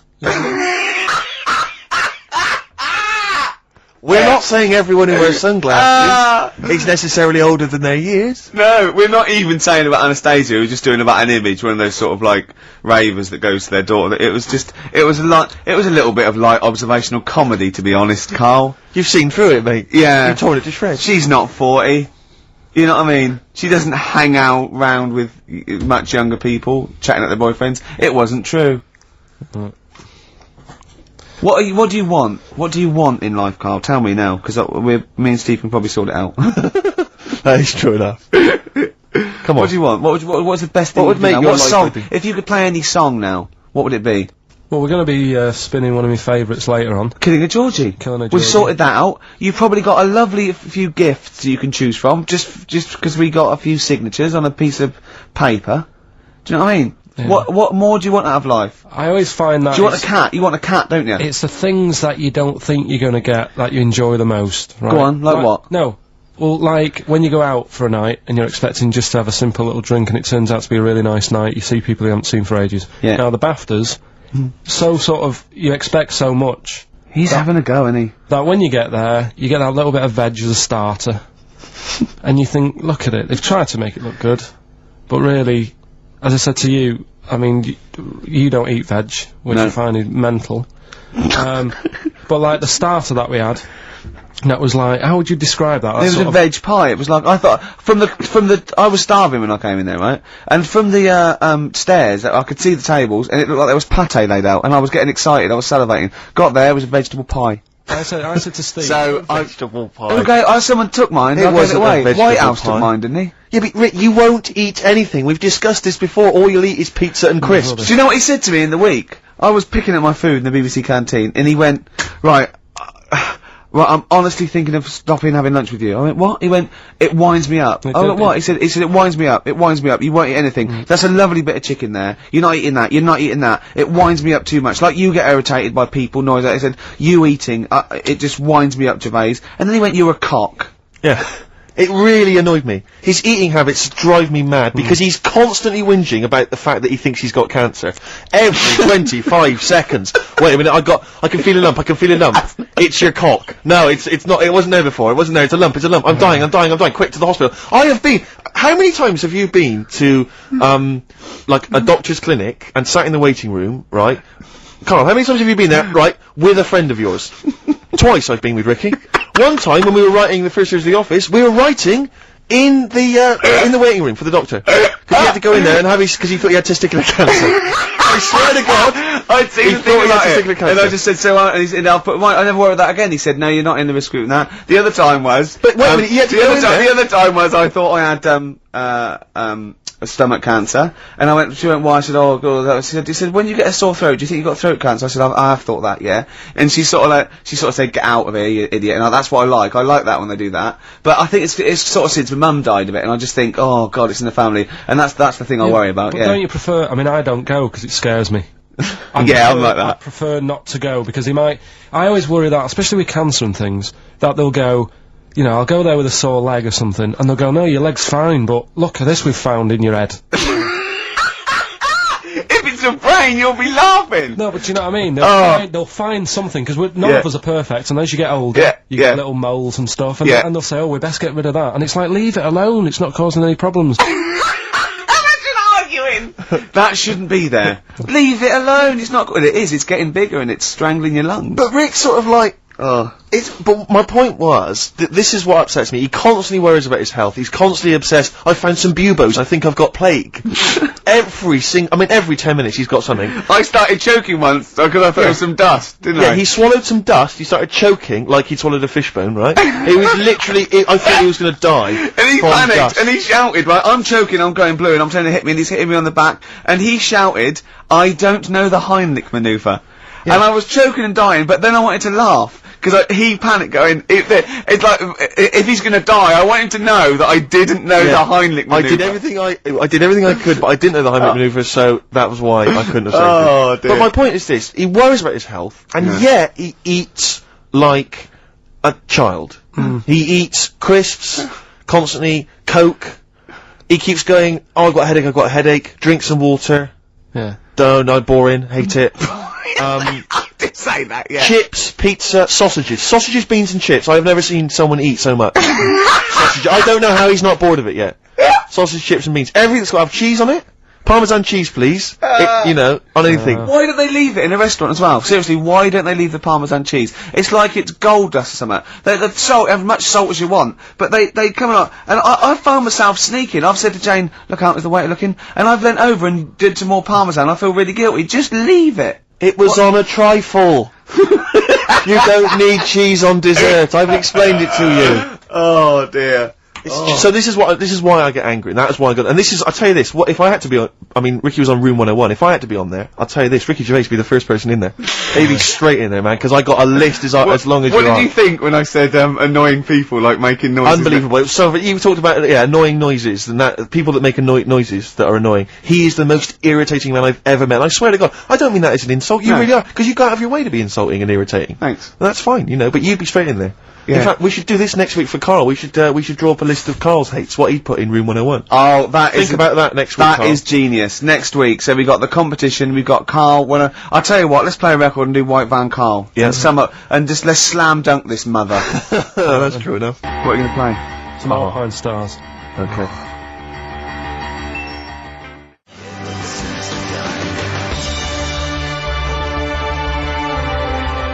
Alpine Stars, Carbon Kid, featuring little Brian from Placebo. Oh yeah. Thought I recognised him. Yeah, so like that. Right. White Van Karl. White Van Karl. Yeah, this is where we steal the White Van Man column from The Sun and basically fire those questions at Karl, getting his opinions on the week's news. Okay, Karl. Let me see. Okay, what do you make of this? The average woman, apparently, takes 27 minutes to get ready to go out. Did you know that? Are they saying that's a good thing, or...? No, they're saying that the bare minimum...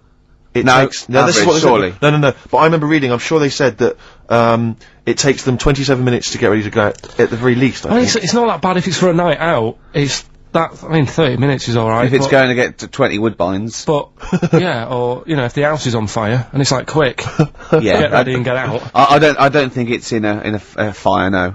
I think, yeah, go on. I think that's 27 minutes, do you think? I'd take about 27 minutes. I can take up to that. But do they include the getting up, having a bath? Doesn't give me any more details. No? 27 Well, minutes. that's difficult to go by. Difficult to go on that one, isn't it? How long does Suzanne take to go out of the house? Depends, like I say, if we're just nipping out shopping, The old flip-flops and trackies on. Yeah. But if you're going out for the night, it takes a bit longer, doesn't it? Yeah. Yeah, you got a wire in the trackies. yeah. Okay, okay, no, really don't know what the ins and outs of this story are. Is Sven-Goran Eriksson sticking with Nancy rather than Ulrika? Well, it's his wife and not his girlfriend. Yeah, I don't know if the story's true. No one seems to have offered any evidence for it. Anyway, everyone remained silent. It's rubbish.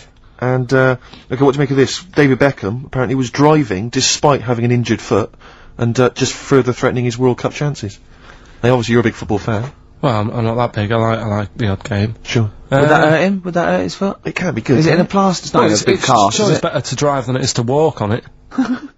Good point. Fair enough, yeah. Go on. Can't argue with Can't that. get the bus, can he? Okay, and what do you make of this, fascist leader who's having a lot of success in the French presidential elections?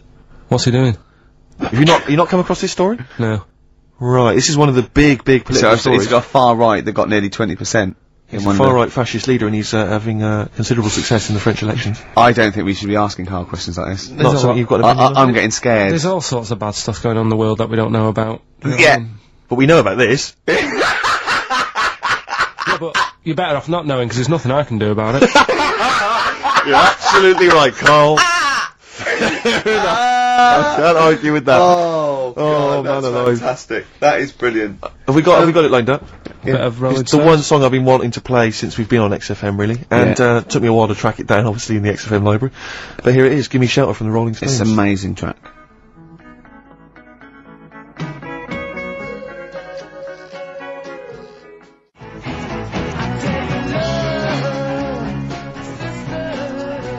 Give Me Shelter from the Rolling Stones. That's Surely, if there was a soundtrack to the Vietnam War, that would be on there, wouldn't it?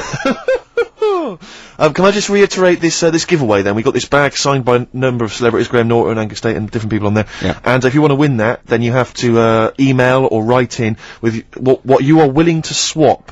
Okay, so you need to swap something, and something which will enhance Karl's life. It can be anything. You could have made it, you could have bought it, anything. But you have to have it. You can send it to us in exchange for this this signed bag, and you can email Karl, Karl.Pilkington, Karl with a K, Karl.Pilkington at xfm.co.uk, or you can write to the bag or Ricky Gervais's big. I just bag. realised why I've been saying Karl with a K, because you can have Karl with a C, can't you? Yes, you can. As in Cox. Absolutely.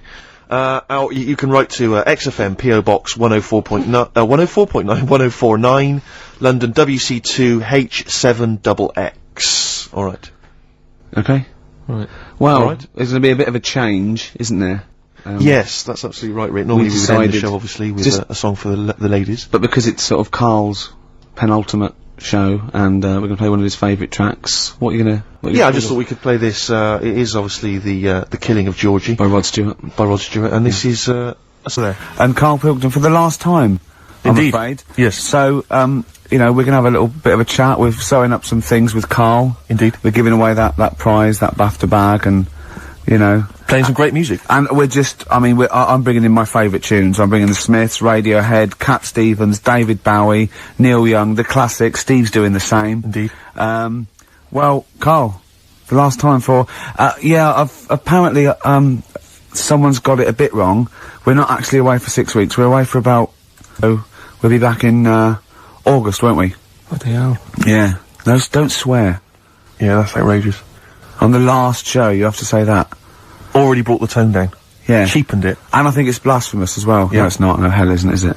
Isn't it? No, I don't think that's not blasphemy, is it? Taking hell's name in vain. Yeah. Yeah, but what was it you were saying the other week about the Queen Mum used to have the right mouth on her? What? I don't think we said that on air, Karl. What? No, but last week you Yeah. were saying about bad language, and I was saying, there'll come a time when bad language isn't, doesn't matter anymore. You can F and Jeff and stuff. Oh, I know what he's talking about, Steve. Really? Right, let me explain to you, the listener at home. Karl was worried about swearing, and as a joke, off air, it was last week, we were saying that in the 1940s and 50s, the Queen Mum used to say things like, and we were quoting things she'd said, like, but putting F's and C's in there, and you believed us. So this whole week you've believed that we somehow had knowledge that the Queen Mum used to swear like a trooper? We were doing fake quotes from her in her voice, but putting in F's and C's, and you believed us. I mean, I didn't even think, I thought you were going along with a joke, but it obviously made a impact. Carl, we've said this, you've got to question and query everything. You can't take things at face value, certainly not if they come out of the mouths of Ricky Gervais. Yeah. Alright. Yeah, sorry about that, Carl. It was a little trick. Is there any other things now that, as Is you there look back anything over we've the said that time you've been we've thinking played about with that us? I can tell you now that was a lie? Anything you've maybe queried or questioned, you know, you've thought, that doesn't seem right? That maybe Ricky's told you? Something might come to me Okay. later on, but Okay. Well, what about Carl? I mean, we love you, right? Obviously, we know that. We've got great affection for you. We look forward to this. I'm going to miss you, really. And I'll tell you what, you've got a heart of gold. Now, wait till you see what the record is, Steve, and you'll see what I've done. Is it a heart of gold? Yeah.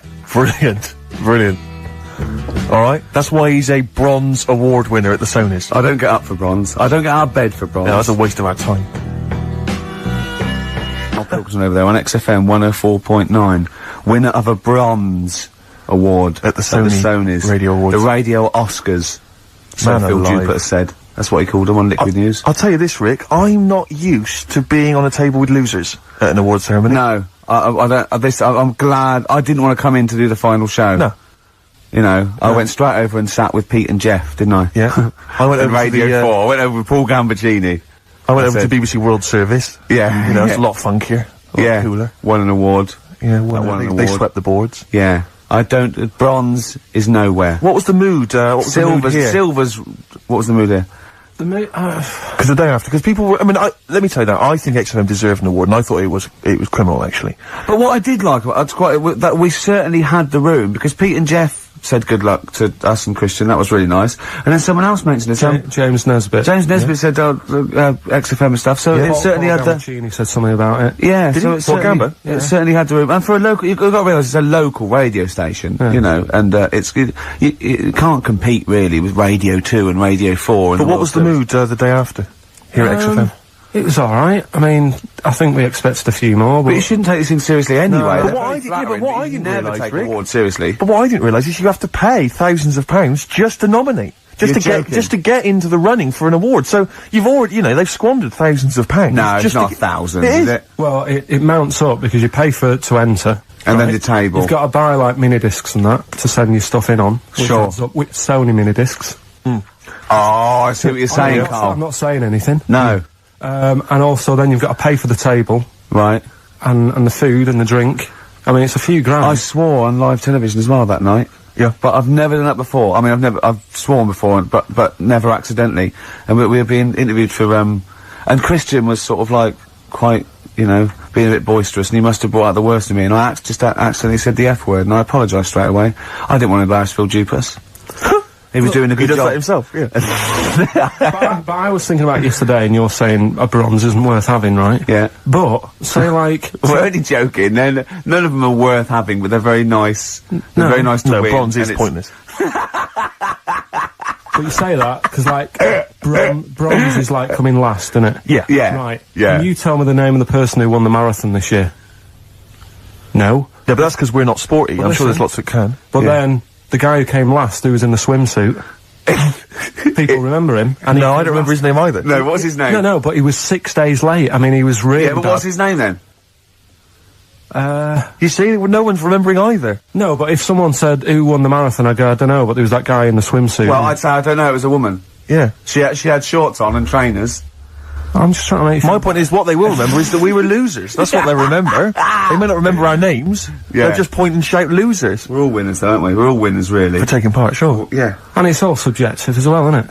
Go on. I mean, I'm not going to moan about awards because you've won a lot of them. It's like saying they don't mean jack. But Yeah. at the end of the day, right, there's some shows that won awards and you go, yeah, that's, you know, that's worth an award. I think you've got to treat it. I mean, some awards actually boost your profile or career or your cachet or everything like that. Some it's just a nice night out when it's nice to win, but I don't think you should really take any award that seriously. What worries me though, Rick, as I mentioned on the night, is that when I was at school, I mean, you look at me now, you probably think he's an athletic kind of guy, he's a sporty dude, you know, but at school, bizarrely, that was not the case. No, what were you, a bit of a lanky beanbag? with It a turns thing out, to- yeah. You're joking? Yeah. Oh, right, okay. So, but, yeah, I got a silver, in the high jump.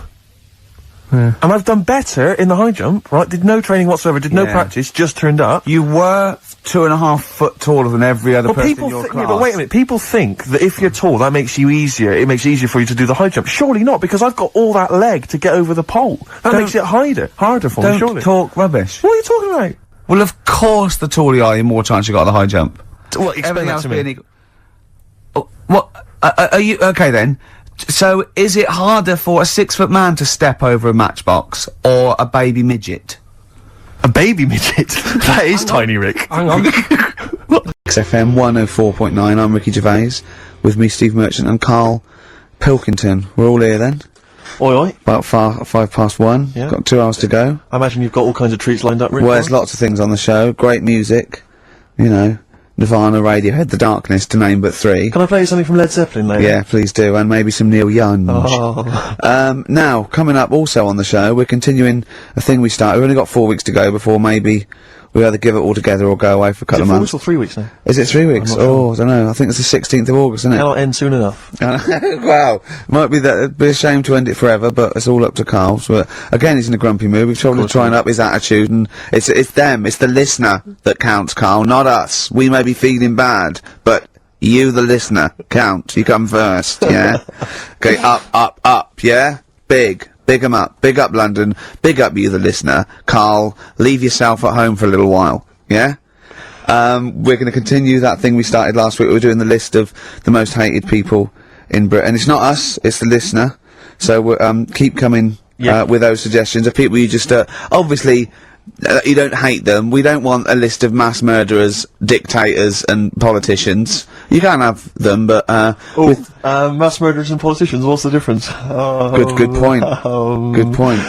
Satire. Satire, yeah. No, that's we're doing some jokes like that as well, won't we? Satire like that. We're trying to later get as onto well. Radio 4. Trying to get on there, yeah. And if there's any kind of amusing show that perhaps takes a sideways look at the week's news, and yeah. then you If there are any Radio 4 producers who have been knocking around for about 12 years with the same old hacks and they're desperately trying to get on telly, they want to give us a call. We're not interested. No.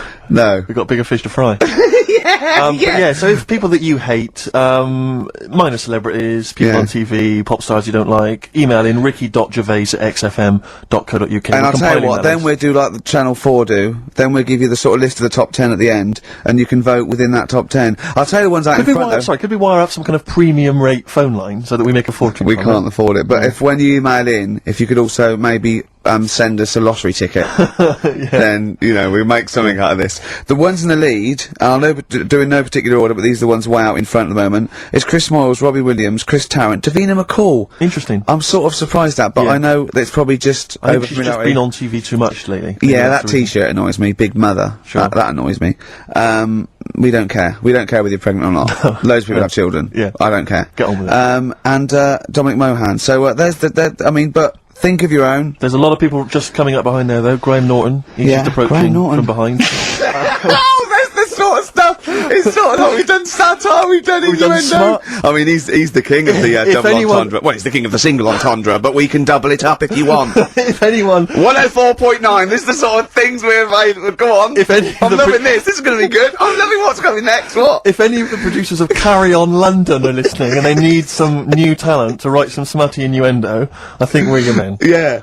Anyway. Karl, you better press the knob, right, to start the record. Spunk. Love him. You probably won't have this album. It has basically not been available for years. It's never been available on CD before. It was part of this kind of trilogy of albums he did that were very depressing, and they've just been re-released. This is absolute dynamite. It's On the Beach. On the Beach, yeah. And that's the opening track, Walk On, Neil Young. Brilliant. I On urge everyone- XFM 104.9. That's the sort of stuff. You've had satire, you've had a little bit of politics. You've had, we said spunk, which is a bit naughty, isn't it? Which Exactly. is a bit cutting Bit rock edge. and roll. Yeah. And you've had Neil Young and Jane's Addiction, so I can't think Probably of quite anything else I'd rather down like. with the kids and everything, aren't we? Yeah, pretty hip, pretty weird. Yeah, so do you know what else? Wish Tony Blair would just stop Oh, doing Yeah. doing stuff wrong. good, that's good. Who else is there to have a go at? Oh, Peter Mandelson or someone? No, No? he's good, isn't he? Because he's good because he's gay, isn't he? I don't know, I don't know. I don't know if he is. If he's not, then I'm sorry, but if he is, then well done. Brilliant. Good to, all gay people good. Yeah. Any underprivileged people, you're all brilliant. But people who are overprivileged, oh. Do you know what I like? Go on. Foreigners. Do you? All the mad shit they get up to. Oh, what is you it see about? on the news. It's Yeah. just that interesting, isn't it? Yeah, crazy. Some of it. It's, I'm watching. I'm going. What are you doing yeah, that what for? is in that boy? It's weird, isn't it? Killing and that. Yeah. So if you're listening and you're working And for good, Radio good 4, stuff. And good stuff and... Yeah, well, yeah. Euro Disney, that's good. So anyway, that's the sort of satire and the way we can Yeah. kind of tear apart popular culture and just get Yeah. to the very nub bit. Can I just leave with this? Do you know my favourite country? Africa. It is brilliant. Not It's- strictly a it's huge. country, but It is all huge. the countries. Except the bad ones. Remember the bad ones? All evil ones. Play a yeah. record. Anyone at Radio 4 is listening. Yeah, we would like to get on some kind of satire show, please. XFM 104.9. Ricky Gervais, Steve Merchant, Karl Pilkington. Yeah, yeah. The Holy Trinity. Yeah, going well at the moment. Not bad, Going not bad. You were just talking about, foreigners. Love 'em. And I'll tell you something, I've been meaning to ask you this for a while, because I know you're a very well-informed man. You Yeah, are very political and sort of liberal and that. educated. Yeah, yeah. How does Chinese work? With the language, I can't figure it out. no one knows. I can't figure it out. No one knows. It's not like any other language. No, it's not. It's not. You know, Either spoken or written down. Well, it's not written down, it's... well, when it's written down, it basically looks like kind of little children's drawings of those little paper houses that Chinese people live in. Well, it's what You know what I it mean? is. It's It is And a it's little... loads of them, it's hundreds of them from what I can make But I out. mean, even French have a go. It's not even the French got right words, but they've got some of the right they're trying to sound letters, like English. and they're going, "Oh, hello, how are you?" And it's sort of they're trying to do the words, but there's just something wrong. I think it's like a speech impediment. I think. Exactly. Yeah, Germans are similar. Yeah, Germans are going, how are you? And they're trying to do the words. trying to they're speak just English, but it's word just coming out Chinese. of it- No effort. It's just, for want of a better word, it sounds to me, when I listen to Chinese, it sounds like gobbledygook. That is a dialect. yeah, I that's can't- I think that's the main dialect. That Mandarin and orangutan. But I mean, I that. can't, but seriously, I mean, I can't figure it out. I've got no grasp of how, because it doesn't seem to relate to anything I've Well, ever there's not heard. real words because there are sentences. Like, you know, we have a word, if we said, a gentleman sits by the stream of fish. I've said it often. Yeah, we use all the different words to each one of those words, so we've got a word for each of them. Yeah, They yeah. haven't, they've just got, I think it's like a triangle with a line through it. Right. So, Right, which right, can right. get confusing, because, you know, Yeah, so the quick brown fox jumps over the lazy dog. that's just, that's what, I think that's like a little paper house with a feather on top. Right. But if we got, Personally, this is what I would love to do. I want to use the fact that we're on the radio to answer these questions possibly. yeah, tell I me would about love- other cultures. I would love to speak to a Chinese person. Yeah. A Chinaman. Well, or a Chinaman woman. A Chinaman woman, I thought Yeah. fine. But I'd just like to speak to someone, ideally perhaps, you know, a professor of Chinese. Or someone who works in a chip shop, but someone who was actually born in Chinaland. Someone born in China. Someone born in Chinaland, a Chinaman or a Chinaman woman, just to talk us through exactly what they're going on about. Exactly. And it's just because I'm very ill-informed. I've only really seen, Chinese people in kung fu movies. You know, it's not- Chinatown, Chinatown, walking through Chinatown. as we've said before. Not really a town. Not really a town. More of a novelty street. More of a novelty street, a slippery novelty street. Exactly, yeah. So, Because I remember watching Kung Fu a lot. They always used to speak, they always speak very slowly, don't they? they do, They're very kind of mysterious. yeah. And Inscrutable. they never really they are unscrutable. You cannot screw a You Chinaman. cannot screw a Chinaman or a Chinaman They are woman. unscrutable, they are They're- non-scrutable. Yeah. If yeah. I was to go out in the street now and try and scroot a Chinaman, You'd have no chance. I would not, because they are inscrutable. You could not screw a Chinaman for love nor money. They are anti-scrutable. yeah, yeah. I could possibly scroot a Chinese woman. Well, I But don't think they're you'd pretty have any inscrutable. luck. You've had no But luck. anyway, if you are a Chinaman or a Chinaman woman who can just tell us basically how it works, how would you teach us the basics of Chinese if we were going to go to China and we wanted to interact? Where would we start? What would be the first words we would say? How would we say them? How would we write them? Please help. This is gonna run and run. What's the number, Carl? 08700 800 1234. See, proper normal talking there. From Karl Pilkington. There's got to be one thing, hasn't it? On XFM 104.9, I'm Ricky Gervais, with me Steve Merchant, Karl Pilkington. We've not heard much from Carl this week. We haven't heard much from anyone who can speak Chinese for us either, so we're not that one on the head. I don't think we'll be learning Chinese today, Steve. What annoys me is I'm going to go out into the world still ignorant. I know, yeah. The only Chinese I learned was from Benny Hill. Now, Benny Hill could speak fluent Chinese. Well, the only ones I know is you silly idiot is Siri Iria, Yes. and bloody foreigners is bready foreigner. Yeah. That's all. I mean, that's it's just a matter of it. Get you by in Peking, but I mean, you come in, you can hit a dialect, and you know, your worms meet. Sure. Carl, yeah, we haven't heard a lot about from you. We've been going here. We've done a few features already. We've talked about different parts of the world, different parts of the globe. Do you speak any languages? No, not really. Well, still struggling with English. Yeah. Learn a few words.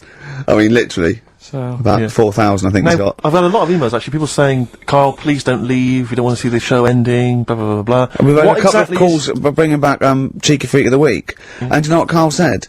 He said, a bloke on the phone, he said, oh, bring back Cheeky Freak of the Week. He went, can't, not allowed to, I don't know, you know.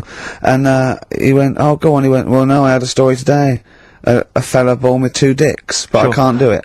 Now, Carl, you cannot not do a feature about a fella born with 2 dicks. we'll look if we need it. I mean, how much more have you got on the Chinese?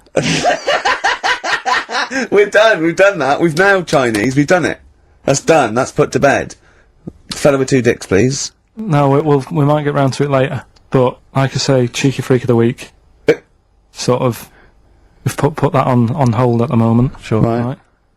So what have we got? What are you providing then today? Have you got a quiz for us? Yeah, we've got what's her name if you want. We've got We've got what? what's her name? What's her No, name? don't Is that a know, new one? Don't know. Yeah, what's the name? Yeah. What girl am I thinking of? Songs of Phrase. Songs of We've Phrase. got that coming up. Alright. Monkey News, I Monkey guess? News is safe, innit? Got some Monkey News that goes out. I told a bit of Monkey News. I did a photo shoot at the zoo this week, and one of the people in Trying to make charge. yourself look good. yeah. They told me that they used to have an orangutan, right? But it escaped. It worked out. It lifted up a drain, got out the drains, and got out up into the zoo. It actually did a Coldix type escape, right? And Carl goes, "What happened?" I said, "Well, they sort of like they surrounded it and sort of got it back in." He went, "That's no good, though." I mean, it's not Monkey News unless it steals a car and goes to Spain. Exactly, yeah, or opens a small I mean, that's bistro. real. That actually happened. Yeah. But it's not real unless it, you know, takes a gun, gets mistaken from a president, and you know, runs the country for 3 years. There was some more news about London Zoo this week about it. They're all excited because we've got an anteater in there Right. this week. So. Is that good? Is that exciting? No, I think they've had an okapi born.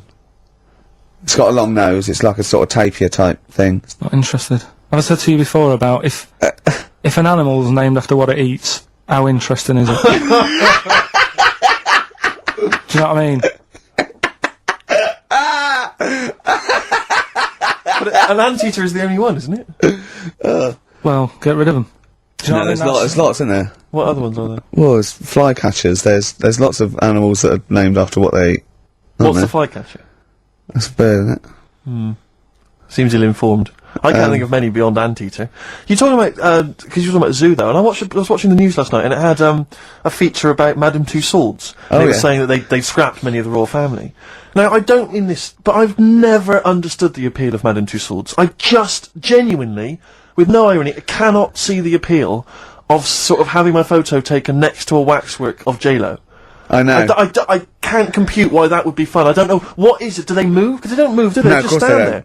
I know. So genuinely, I mean, it's so crowds of people queuing up, and people queuing up to have the photo taken with the royals, and I don't... The queue would put me off immediately. Well, yeah. I mean, it's just down the road, But isn't didn't it? say you go home to your friend and go, there's me, there's me with Kylie. It's There's me not with Britney quite, is it? Spears. Our eyes Oh look a no, bit it's just funny. a wax effigy. Oh, I thought you met Yeah. her. No, it's just a waxwork. Right. It's not even the real person. If you've been to Madame Tussauds, if you have any understanding of why the appeal there, email and Hold tell on, me, wait a 'cause minute. I've no Let's understanding. not diss them, because they might melt down, Ricky Tomlinson one day to do me. Sure, You yeah. never know, you know. Or Rick Waller. yeah. So I don't want to put them off. But seriously, I mean, I'm not... you know, bitter, Roy but Kinnear might be in there. What is the appeal? Genuinely, what is the appeal? To walk around a number of... But that's the same as lookalikes. When I see it at the back of the stage, and it's got like, I don't know, Susan Gooding is Caprice. Yeah. And you want to go, what do you do with her? Oh, 500 quid, she comes and stands at your party. Yeah. And people go, she looks a bit like Caprice. Yeah, don't go too close. She does, yeah. It's like Caprice over there. No, but it's... It looks like... Yeah. There was one in the back of the stage which was, so-and-so is Jordan. and it was a woman who was sort of buxom girl wearing very little. I thought, Buxom! Are you from the West Country? I am. But I thought to myself, if you're willing to get your knocks out pretending to be Jordan, just get them out and become a paisley model. Stop pretending to be Jordan. And call yourself after another Middle Eastern country. Yeah. Don't just, It's very odd. I know. God. Very strange. But you've got a lookalike now, haven't you? Yeah. It's But so odd. But it's a bloke, right? Sort of at his desk, right? In the picture. And it's David Brent. Yeah. And it's got Ricky Gervais. Yeah. So, But I don't remember, it's just an old fat bloke with a beard. alright, don't have a go. Alright. Play a record, Carl. There. And go to sleep on XFM 104.9. Don't go to sleep, we've got some more fun and great tunes coming up. Alright? Just to let you know that we've had a few new entrants on the listeners' hate poll. I just noticed Chris Evans is cropping up. Chris Evans has snuck in a couple of times. We've also had Jordan added to the list, along with Mick Hucknall. I think that's because you reminded people. I know, I mentioned her and, Yeah. consequently... Come on, she's on there. think. Mick Hucknall, and also, this is one I'm strongly behind, Daniel Bedingfield. If you've Yeah, ever but I heard can't him hate interviewed, him. oh, if you've heard him interviewed, he's such a knob. Is he? He really is a bit Don't of a get tit. involved. We see the good about this is we don't get involved. Yeah, this true, is true. not does not necessarily reflect our opinions. That's absolutely There are a couple of people that are cropping up that I'm right behind, but I'm not going to give that away. So don't give your opinion, Steve, because then our hands are Do you know clean. who I love? Who? Daniel Bedingfield. He's bloody brilliant. Do you know who I think is a comedy genius? Go on. Chris Miles. But let's move on. Let's not. So anyway, listen, we'll be giving the top 10 of you, the listeners, votes, probably about 2 o'clock, and then from that list we can, If we remember, if we remember, and if from Carl that- doesn't lose the list. yeah, Yeah. and from that list we'll probably try and draw up the top 3, maybe. Yeah. Yeah. Okay, so quiz time. I know everyone's been looking forward to this. Which quiz is Well, it we're this going to week? play along because he's done songs of phrase where he cuts up bits and pieces from records. You have to guess the title or the artist, and makes a well-known phrase, i.e., a phrase that we've said a lot. And the challenge is that me and Steve have got to try and work out what it is as well. Before we will tell you the phrase, but let me just see if I can guess. Play it. Tell me why, tell me why, tell me why. Don't they play the game of swing? Right, I know what that is. I didn't hear it. Can you play it once more for me? Right. I know what that is. Right, it's why don't they play the game of swing ball? Because that's what he said when he turned on and saw people in wheelchairs playing tennis. And his point was, Tell me why, tell me why, tell me why. Don't they play the game of swing? oh dear. That is so naughty. This show's been a bit naughty, I think. I don't know what's happened to us. I think it's like, sort of end of term sort of madness, but I think we've got to calm down here. We've been a bit naughty there. We said, you know, bloke with 2 dicks. We said Chinese people don't talk properly, which is a little bit, Offensive. yeah. You know what I mean, Carl? Well, they don't know. Right, okay, let's leave it now. Okay, stop there, Carl. Carl does not necessarily reflect the opinions of XFM or any Yeah. other human being. If you think that me and Steve have been offensive, we are strongly behind the guise of irony, satire, and ignorance. Carl only has ignorance and hate. Yes. No, but as long as you say something good about someone, you can also say something bad about them. Go on, does that work? Go on, and give us an example. Well, Chinese, Yeah, yeah? yeah. Great people, right? Good. Really, that's the good bit. women really good looking as younger people. No! They get What are you older. doing? I'm just saying, as long as you know what I mean, there's good and bad and everything. For every Well, what are the positive old and ones negative. like? They don't age well. What do you mean? The fella in Karate Kid, the teacher, was only about 36. We started this! We started this! Oh. Fact. So, songs of praise, email in, ricky.gervais@xfm.co.uk, right? I mean, I have to say, Carl, it's very tricky this week. You've got some very obscure sounding songs there. Yeah, just all we want is the artists. I think just the song, Carl, mate. I No, think actually, that's hard. I think No, that's hard. harder. Yeah, the artist. Just the artist, I know. Okay, so these are the prizes this week. Well, let's play it again so they can hear it. Try and work out all the different artists. Yeah, why don't they play the game of the game of swing ball? Right? Tell me why, tell me why, tell me why. Don't they play the game of swing? That's tricky. It is tricky. That is tricky. That is good. But there's some great prizes, including, Carl, I can't help but notice, torn from the well, I think today's issue of the Daily Mirror. What, he's giving away a giveaway? It's a free CD from the Daily Mirror, which you can buy it and spend 30p on the Mirror. You can get this anyway. But it's still in the piece of plastic that it came in. I love Just that. ripped. Anyway, there are some other treats. Oh, you'll be loving getting that through the door.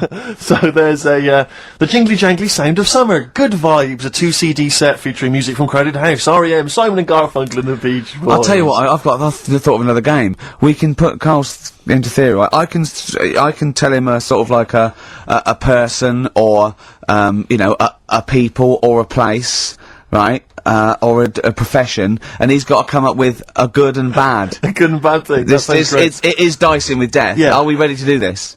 Well, listen, if we're quitting in the next couple of weeks, then who cares? Okay. Good and bad, right? Well, hang on, whoa, let me just we're on the prizes here. Alright, okay. So now 55. I know there's a lot of XFM listeners who are going to be looking forward to the likes of S Club 8 and the Fast Food Rockers. They're all on there. I can't wait. What is their second single going to be about? The Smashing Pumpkins. This is quite a good little compilation of sort of B-sides and live performances and stuff like that, which is not bad. The best summer holiday album in the world ever. I think we've given that away in the past. All sorts of stuff on there. Plus the director's cut of True Romance on DVD. The Tarantino scripted. Oh, it's a great film. Tony Scott That's some directed movie. So there's some quite good prizes. Just play it once more. So email in ricky.gervais@xfm.co.uk. Why don't they play the game of swing ball? Just the artist, yeah. That's all we're after. Yeah. Right. Tell me why, tell me why, tell me why. Play the game of swing. Very tricky. Brilliant. Very, That very is tricky. brilliant. Right. Bung the song on. I'll bung the song on now. What? Let's put a song on. Bit of Pharrell Williams. Yes. Good and bad. Good and bad. Darkness. I believe in a thing called love on XFM 104.9. Ricky Gervais, Steve Merchant, Karl Pilkington. Karl set the ball rolling with songs of phrase. Why don't they play swing ball? Referring, of course, to people in wheelchairs who play tennis, because he was disappointed they weren't getting around the court quickly enough. So why didn't they play swing ball? Yeah. Brilliant. Someone just emailed in saying because if they hit it to the top, they wouldn't be able to reach it to unravel it. Exactly. Which is a good point. Yeah. But I mean, nonetheless, good and bad in people in wheelchairs? Do you want to do that? Good and bad. Good and bad things about people in wheelchairs. Good and bad. Yeah. Suppose. Don't know really. They take up less room in cinemas. They've got their own seat. Good. That's good, is it? That's a good thing. Yeah, good. Yeah, well done. Well done. And what's bad? Don't know. I'll have to think about it. Okay. But well, let's leave that, eh? You started it.